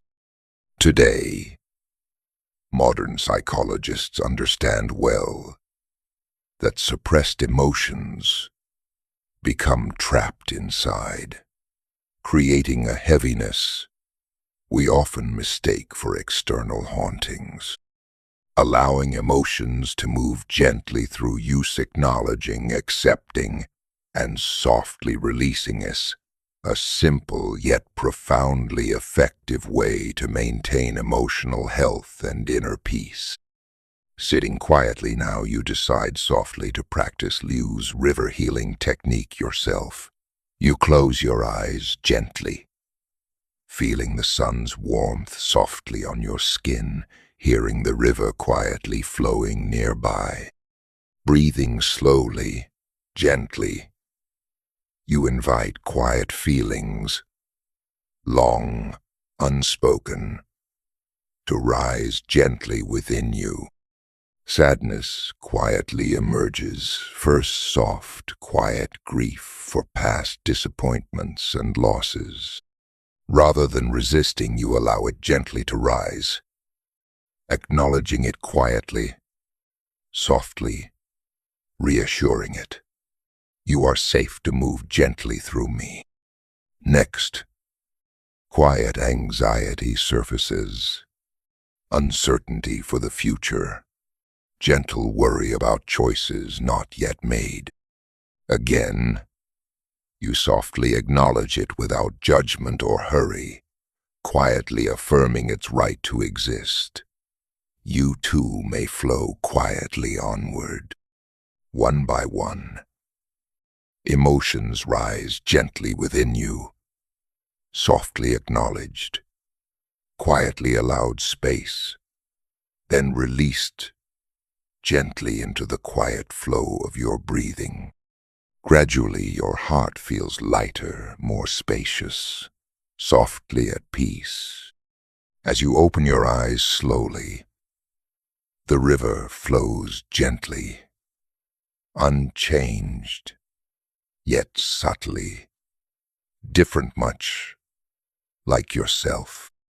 You feel quietly transformed, subtly wiser, gently aware that emotions, like the water you watch, are never permanent, always gently moving onward.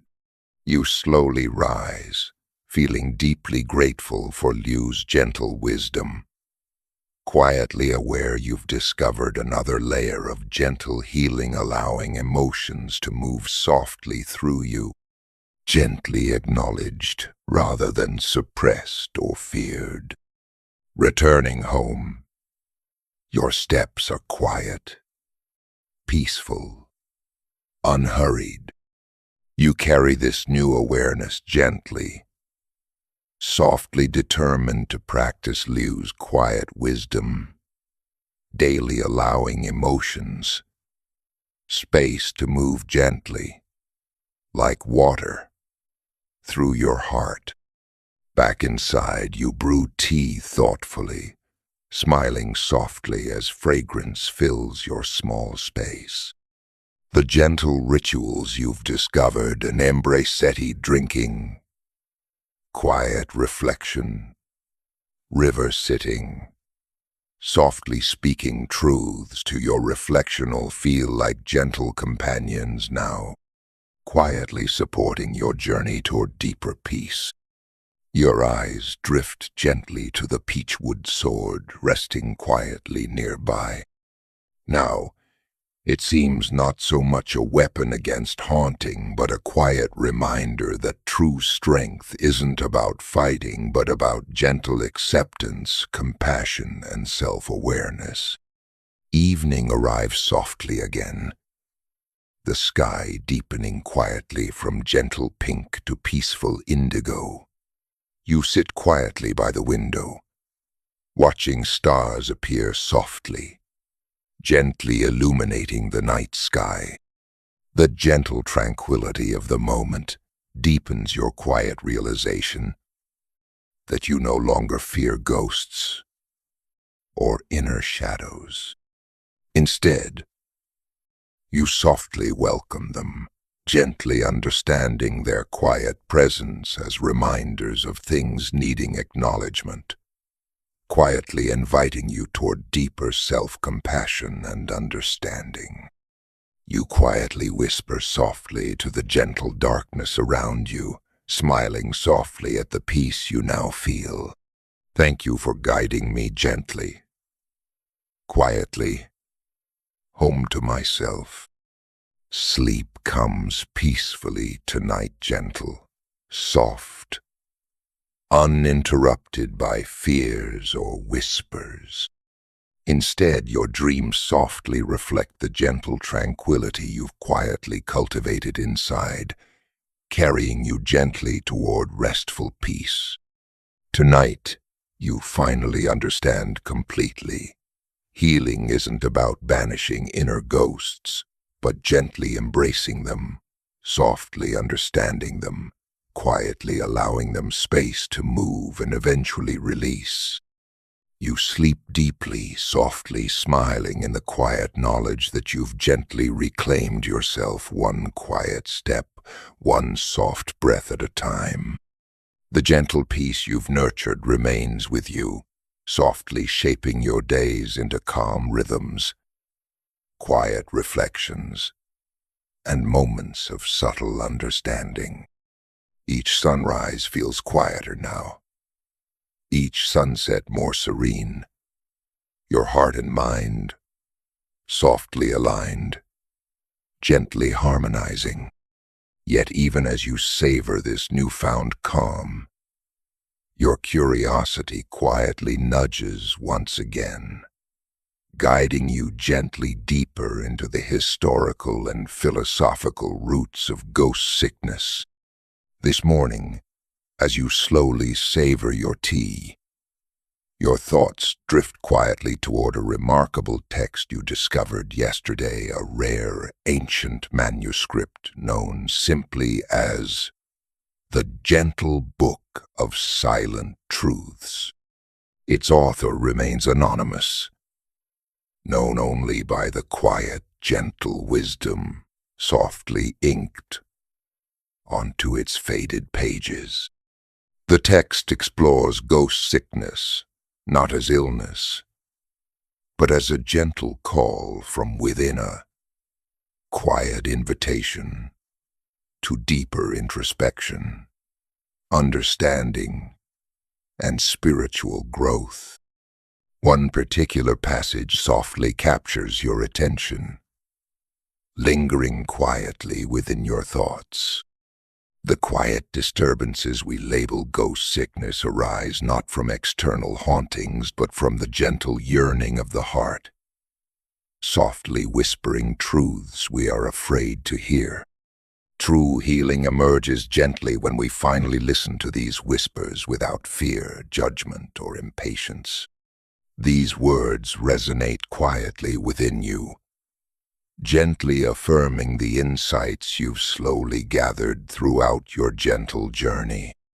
Perhaps ghost sickness has always been a soft metaphor, an ancient way to describe the quiet, internal struggles common to all humanity, yet so often misunderstood or ignored.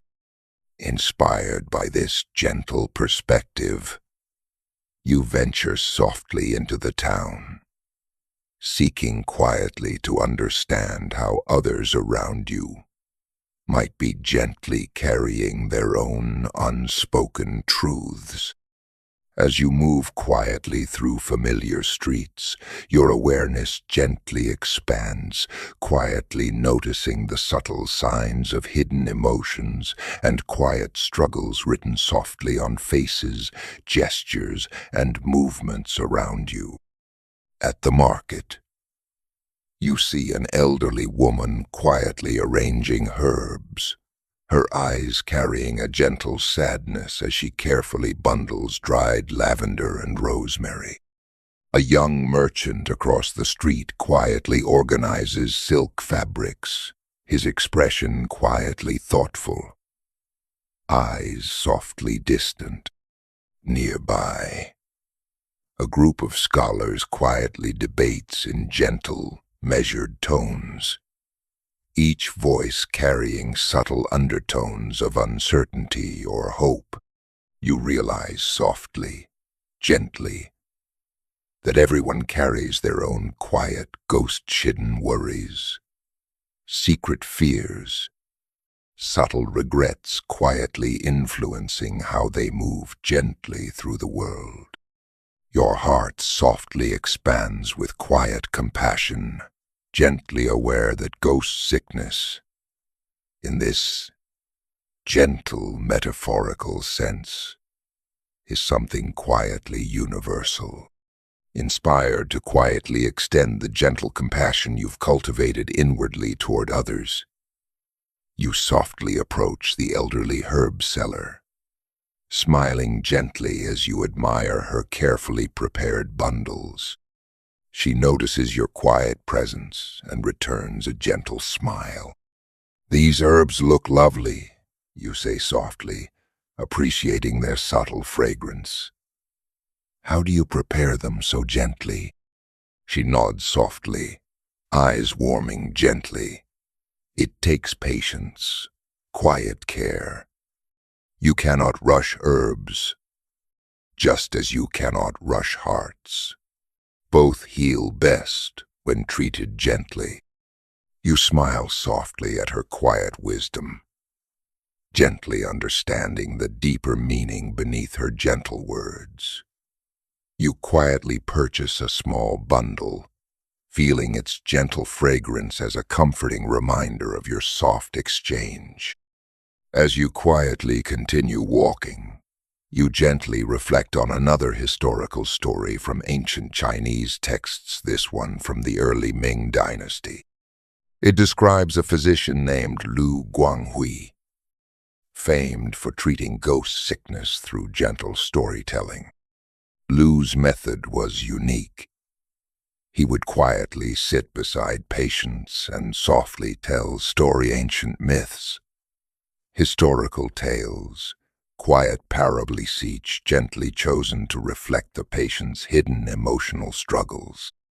By gently sharing stories, Lu allowed patients to quietly recognize their own truths mirrored softly within the narrative, subtly helping them release their internal hauntings.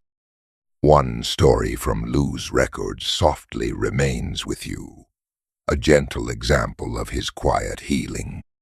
A young merchant visited Lu, haunted nightly by visions of losing his fortune. He tried many treatments, but none quieted his fears. Lu simply invited him to sit quietly and listen to a gentle tale of an emperor who once feared losing his vast empire, so much that he could neither sleep nor eat. After much suffering, the emperor learned gently that what he truly feared was not loss, but the uncertainty of change. Once he softly embraced uncertainty as natural, like seasons gently shifting, like rivers quietly flowing. His fears gently dissolved, replaced by quiet trust in life's gentle unfolding. The young merchant listened quietly, seeing his own hidden truth reflected gently within Lu's story. Soon, his fears quietly eased, replaced by gentle acceptance and quiet peace. This gentle storytelling method, Lu noted softly, often worked better than traditional medicine, quietly affirming the power of narrative to heal softly, gently, deeply. You smile softly at this gentle wisdom, quietly understanding again how ancient doctors intuitively recognized the power of quiet, compassionate storytelling. Perhaps ghost sickness is gently alleviated not by fighting invisible spirits, but by gently understanding, acknowledging, and softly sharing the truths we quietly carry inside.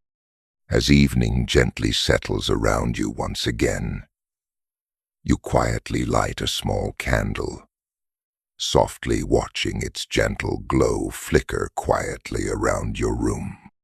You sit gently by the window, quietly allowing your own hidden stories and quiet truths to gently rise within you once more. Tonight, inspired softly by Lu Guanghui's gentle storytelling method, you quietly decide to gently speak these truths, aloud, softly narrating your quiet experiences, your subtle fears, your gentle hopes, as though softly telling a story to yourself. You speak quietly, gently acknowledging moments of subtle anxiety, quiet disappointments, gentle sadness, each softly named, gently released as you quietly share their truth aloud. As you gently speak, you feel quiet relief, a subtle unburdening, gently echoing the quiet healing Lu Guanghui described centuries ago. When finished, you quietly blow out the candle, softly, letting darkness wrap gently around you, comforting and quiet. You lie down gently, feeling deeply peaceful, quietly aware of how profoundly gentle storytelling has softened your heart, quieted your mind, and gently restored your inner balance. Tonight, you sleep deeply again, soft, quiet, restful. Your dreams gently reflect the quiet healing you've softly achieved, gently mirroring back the quiet, peaceful self-awareness you've cultivated. Ghost sickness no longer quietly haunts you. Instead, it has softly guided you toward deeper understanding, gentle compassion, quiet acceptance. You softly understand now that gentle storytelling, quiet acknowledgement, and patient, compassionate self-reflection are among the most profound and ancient medicines available. Tonight, you rest, softly, quietly, grateful, aware that through gently embracing your own quiet truths, you've quietly reclaimed your heart, gently rediscovered your peace, and softly healed your inner ghosts. Morning quietly emerges again, as gentle as a breath, held softly before release. You open your eyes slowly, savoring the quiet stillness, aware of how deeply comforting this calm has become. The subtle presence of gentle morning sunlight slipping through rice paper windows feels like a silent reassurance, a quiet companion in your newfound inner peace. Today, you decide quietly to deepen your exploration, gently revisiting the old apothecary street, where your journey first began. It feels like the right moment to softly return, not out of anxious need, but from gentle curiosity and quiet gratitude. Stepping out, the town softly stirs around you. Familiar sights and sounds greet you gently, vendors quietly setting out goods, children playing softly in courtyards, the muted clang of distant temple bells. Everything feels subtly transformed now, not through dramatic change, but quiet shifts in your own perception. You soon arrive at the narrow alleyway, where you first discovered Hang-On Hall. The wooden door remains gently shut, just as you left it, bearing a softly faded sign reading, "Closed. Soul work complete." You smile softly at these gentle words, understanding quietly their deeper significance. Yet, a subtle curiosity gently prompts you to linger, quietly exploring nearby stalls and shops, softly seeking the gentle stories hidden within this quiet corner of town. Near the end of the alley, you discover a small, softly lit bookstore. Its quiet presence draws you gently inside, the interior warmly lit by lanterns and softly scented with aged paper and sandalwood incense. Inside, an elderly bookseller quietly organizes shelves filled with ancient texts, manuscripts, and gently bound scrolls. He looks up softly, smiling gently as he welcomes you quietly. You quietly browse, fingers softly tracing the spines of books, gently drawn toward a faded, delicate volume titled "The Quiet Healer's Guide to Ghost Sickness." Intrigued, you gently open it, softly absorbing its gentle wisdom. Ghost sickness arises quietly when the soul feels softly separated from its true nature. To heal gently, one must quietly return the soul to its innate peace, guiding it softly back through gentle self-reflection, compassionate understanding, and quiet patience. You pause gently, absorbing these softly profound words, quietly recognizing how accurately they reflect your own gentle journey. The elderly bookseller softly approaches, noticing your quiet contemplation. He gently nods toward the book, speaking softly. "A rare find. That one. It teaches quietly that ghost sickness isn't about spirits, but softly points inward. It's a gentle call home to oneself." You smile softly, quietly acknowledging his gentle wisdom. It feels deeply true. "Have you studied ghost sickness long?" His eyes softly twinkle. "All my life," quietly. "Many come here troubled by invisible ghosts. I gently remind them the ghosts are usually their own quiet hearts, seeking attention." You nod softly, moved by his gentle insight. "And what do you usually advise them?" He smiles softly. "I encourage gentle listening to themselves, to the quiet truths hidden inside. Ghosts vanish gently when finally heard." This gentle exchange quietly affirms everything you've learned on your gentle journey.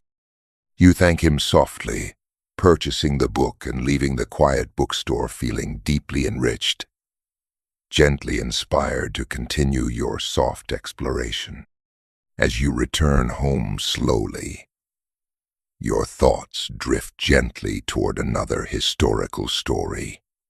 You recall from ancient medical text a quiet, fascinating tale recorded during the Northern Song dynasty involving a physician named Qin Yuanming. Qin Yuanming famously treated ghost sickness using quiet meditation and gentle breathing techniques, softly believing that the illness arose from subtle imbalances of internal energy, or qi. He taught patients softly to sit quietly each day, breathing gently, slowly, focusing quietly inward on areas of tension, fear, or sadness. One story particularly stands out. A young woman troubled nightly by terrifying visions she described as ghostly whispers. Physicians had prescribed many treatments, none effective. Qin Yuanming simply invited her to sit quietly each evening beside a gentle stream, focusing softly on her breath, quietly acknowledging whatever emotions arose. He instructed gently, "When fear appears, softly acknowledge it without judgment. When sadness arises, quietly breathe into it, allowing it gentle space."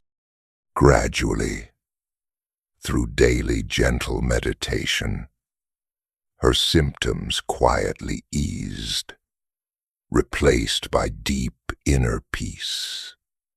Qin later wrote softly of this gentle approach.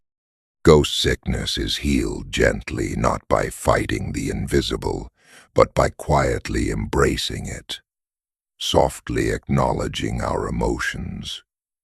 We restore peace.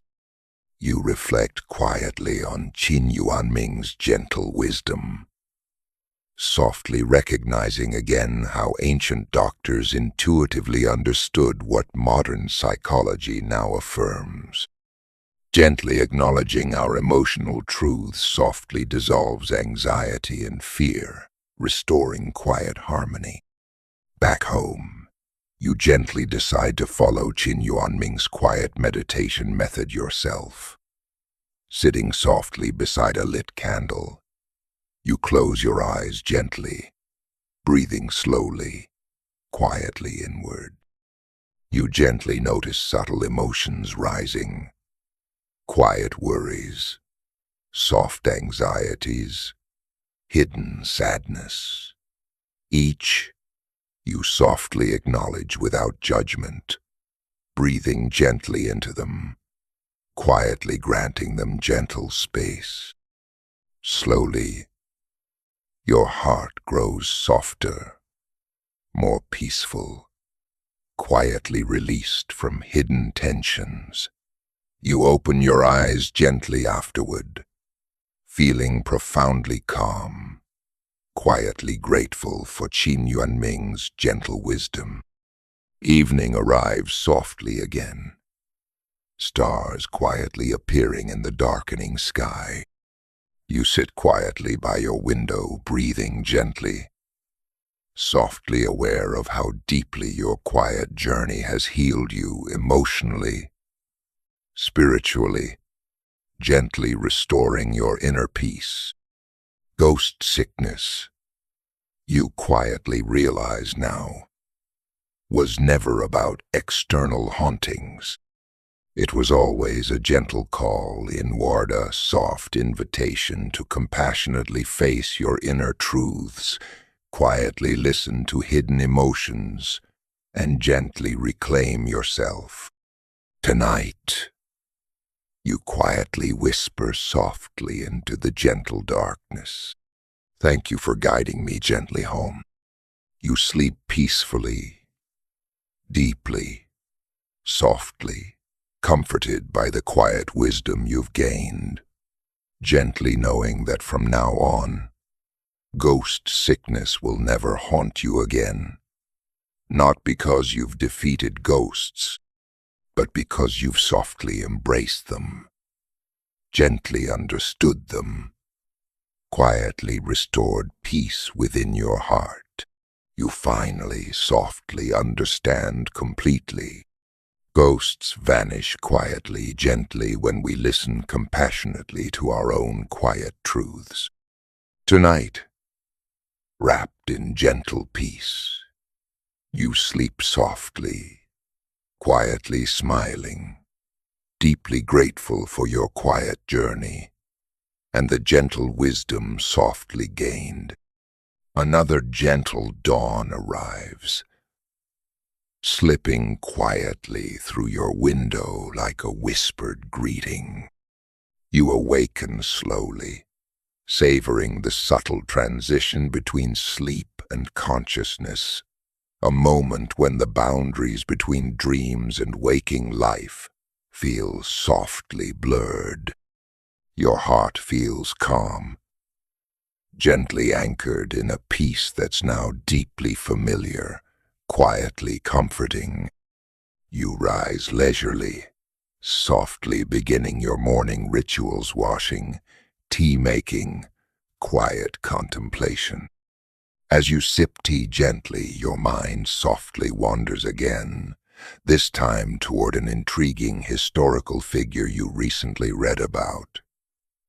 The ancient physician and philosopher Huang Fu Mi, whose quiet insights into ghost sickness still resonate gently through centuries. Huang Fu Mi lived during the Jin dynasty, quietly dedicating his life to the gentle study of medicine, philosophy, and poetry. Among his writings, one particularly gentle treatise, titled Quiet Reflections on the Nature of Invisible Illness, softly explores ghost sickness as a manifestation of emotional imbalance, unresolved grief, or suppressed anxiety. Intrigued, you gently recall Huang Fu Mi's softly written words. Ghost sickness arises quietly when we become disconnected from our true selves. Gently returning inward, softly reconnecting with our deeper truths, is the profound medicine that quiets inner disturbances. You reflect softly on these words, gently understanding how clearly they align with your own gentle journey. Huang Fu Mi's quiet insight feels timelessly relevant, softly echoing what you've discovered gently through introspection, compassion, and self-awareness. Inspired by Huang Fu Mi's gentle wisdom, you softly decide today to revisit the quiet temple you've grown fond of, sensing that a deeper, gentler understanding awaits you there. You slowly make your way toward the temple, quietly savoring each step. Around you, the town softly hums with gentle activity, familiar faces quietly greeting you as you pass. Everything feels subtly harmonious now, gently aligned with your inner calm. Arriving at the temple, you step softly through its quiet gate, breathing in the gentle fragrance of incense and aged wood. Inside the courtyard, monks move quietly, their movements soft and deliberate, embodying a gentle mindfulness you've come to deeply appreciate. The elderly monk you met previously notices your quiet return, offering a gentle nod, inviting you softly to sit beside him once again beneath the old plum tree. You join him quietly, appreciating the gentle shade, the subtle rustle of leaves above. You seem quieter now, he says softly, smiling gently, less troubled by ghosts, perhaps. You smile gently back. Yes, thanks in part to your quiet wisdom. I understand now they were always gentle messengers, quietly urging me inward. He nods softly, eyes warm.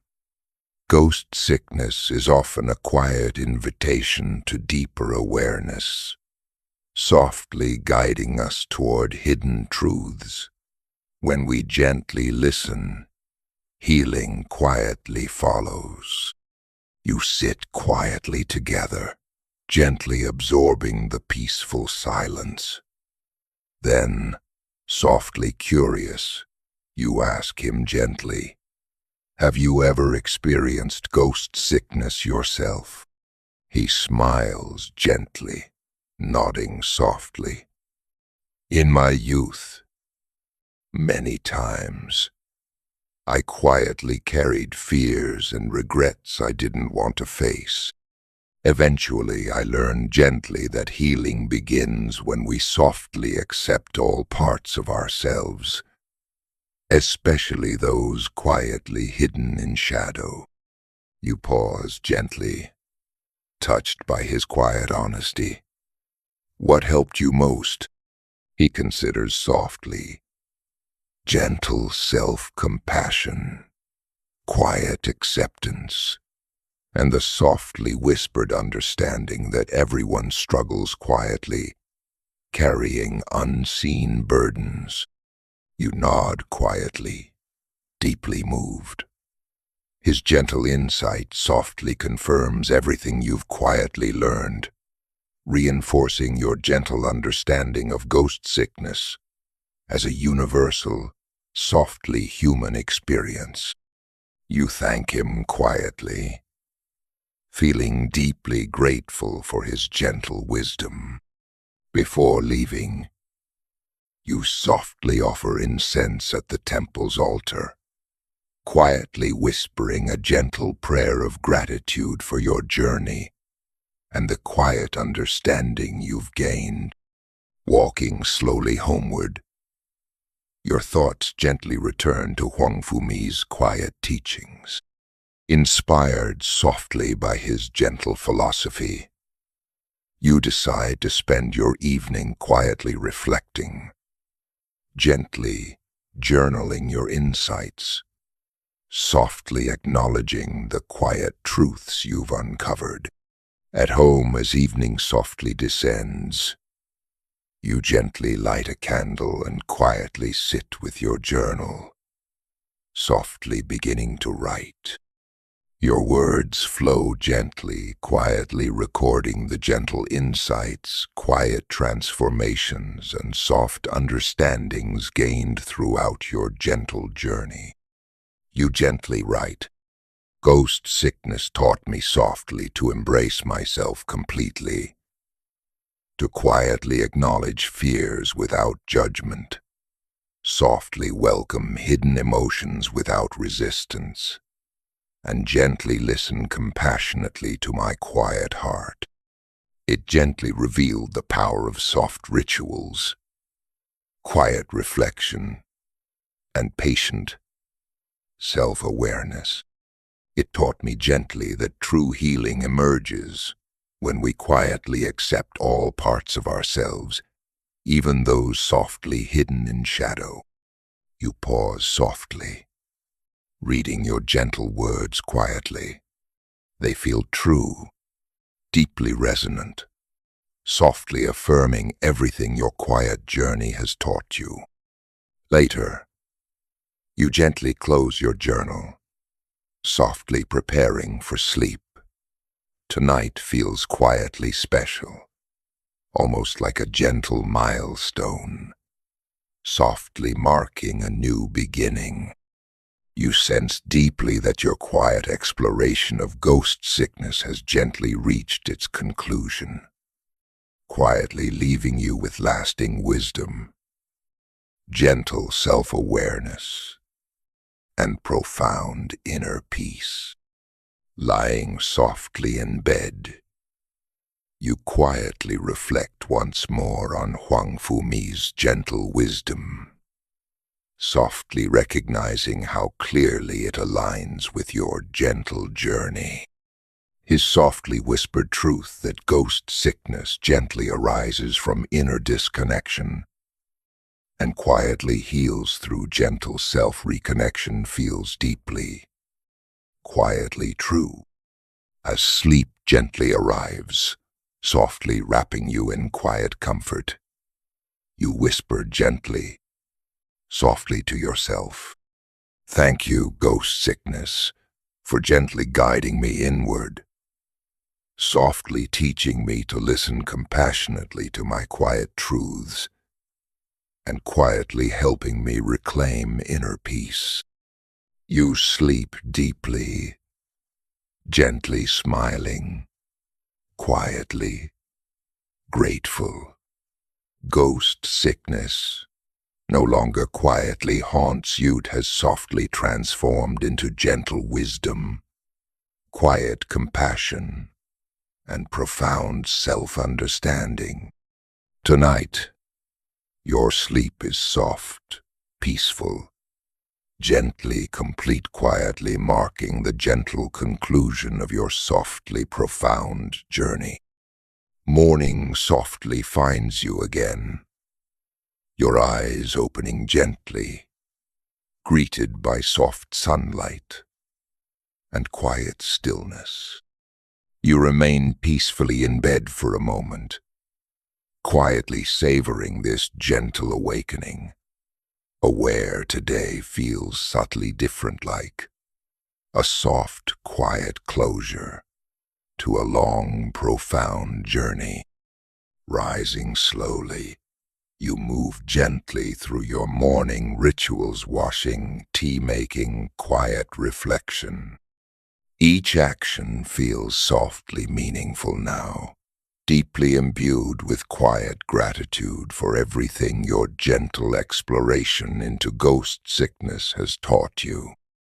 Today, your gentle intuition quietly guides you to return once more to the riverbank, your favorite quiet spot, gently symbolic of the subtle transformations you've softly undergone. You walk slowly, peacefully, softly, aware of how different you feel now compared to the anxious, unsettled person who once began this journey. At the riverbank, you sit quietly, the mossy stone softly familiar beneath you, gently inviting quiet contemplation.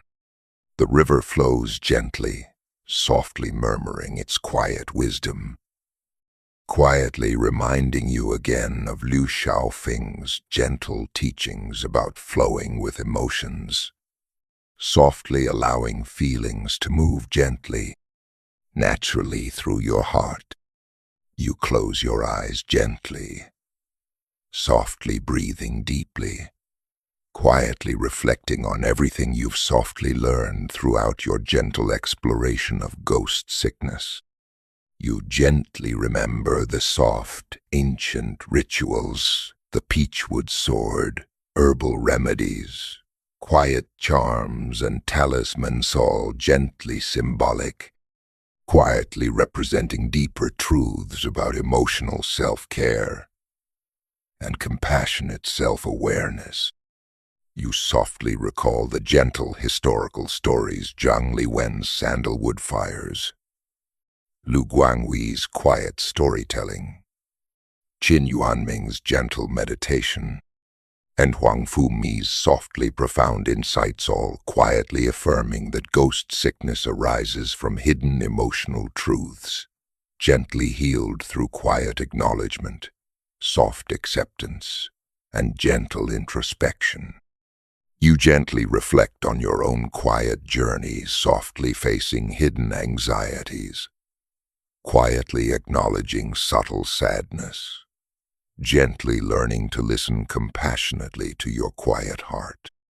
Each gentle insight, quiet ritual, and softly spoken truth has gradually restored inner peace, quietly guiding you toward deeper self-understanding, gently transforming ghost sickness from a feared affliction into a softly valued teacher. Opening your eyes softly, you gaze quietly at the gently flowing water, softly realizing how profoundly you've changed, quietly stronger, softly wiser, gently connected deeply to your inner truths. You rise slowly, gently turning toward home, feeling deeply peaceful, quietly fulfilled. Your steps are soft, unhurried, each footfall quietly affirming the gentle balance and peace you've softly cultivated within. Back home, evening gently descends once more, quietly signaling a softly profound closure to your gentle journey.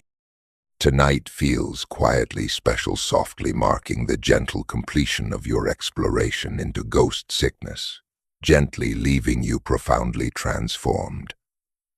Quietly grateful, you gently retrieve the peachwood sword, softly holding its familiar weight, quietly appreciating the gentle symbolism it represents.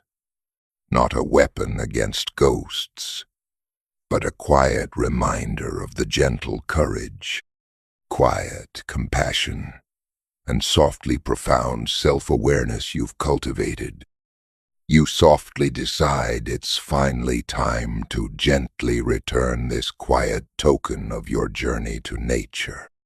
Carrying it gently, you return softly to the riverbank, beneath gentle moonlight, softly standing quietly beside the gently flowing water. With quiet gratitude, you softly whisper gently, "Thank you for your quiet strength, gentle wisdom, and softly comforting presence. I no longer fear the ghosts you quietly symbolized. I gently understand and softly welcome them now." Then, gently, you quietly release the sword into the softly flowing current, watching quietly as it gently drifts away, softly carried downstream. Your heart quietly swells with gentle peace, softly recognizing this quiet act as a gentle symbolic release, quietly letting go of old fears, gently embracing newfound wisdom. Returning quietly home, you softly prepare for sleep, your heart quietly full, gently grateful.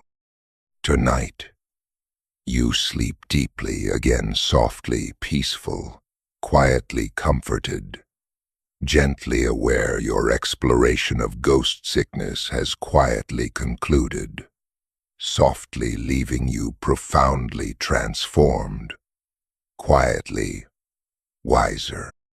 In sleep, your dreams gently reflect the profound peace you now quietly feel, softly free of fears or anxieties, quietly filled with gentle understanding and compassionate self-awareness. As morning gently approaches once again, you remain softly asleep, quietly resting, gently completing your profound, peaceful journey through ghost sickness, softly healed, quietly whole, gently embracing your true, peaceful self. A gentle conclusion. Your breathing is soft, quiet, deeply peaceful now, gently drifting in the space between dreams and waking. Your heart quietly knows you have softly completed an important journey, gently guided by ghost sickness, a softly profound teacher, gently leading you toward compassionate self-understanding and quiet inner peace. In this gentle space, dreams softly blend with peaceful awareness.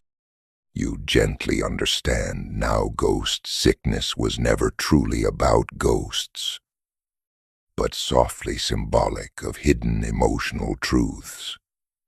Quietly asking for compassionate attention, you gently recognize that healing arose not from fighting invisible forces, but from softly acknowledging quiet anxieties, gently releasing hidden sadness, quietly embracing inner truths with gentle compassion and quiet acceptance.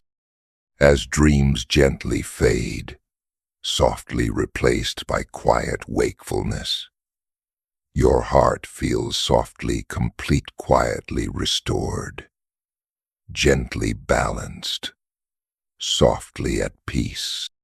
You quietly whisper softly to yourself once more, gently affirming everything you've softly learned. Ghost sickness gently taught me the profound value of quiet introspection, gentle compassion, and softly spoken truths. It quietly guided me toward deep self-understanding, gently restoring my inner peace. You gently awaken, softly opening your eyes, quietly greeted by gentle morning sunlight, once more softly signaling a new beginning, quietly filled with profound peace, gentle wisdom, and quiet gratitude. You rise slowly, softly smiling, quietly ready to gently embrace the new day, softly free from fear, quietly filled with gentle self-awareness, profoundly transformed by your gentle journey. Today, you softly understand completely. Ghosts vanish quietly, gently, when we listen compassionately to our own quiet truths.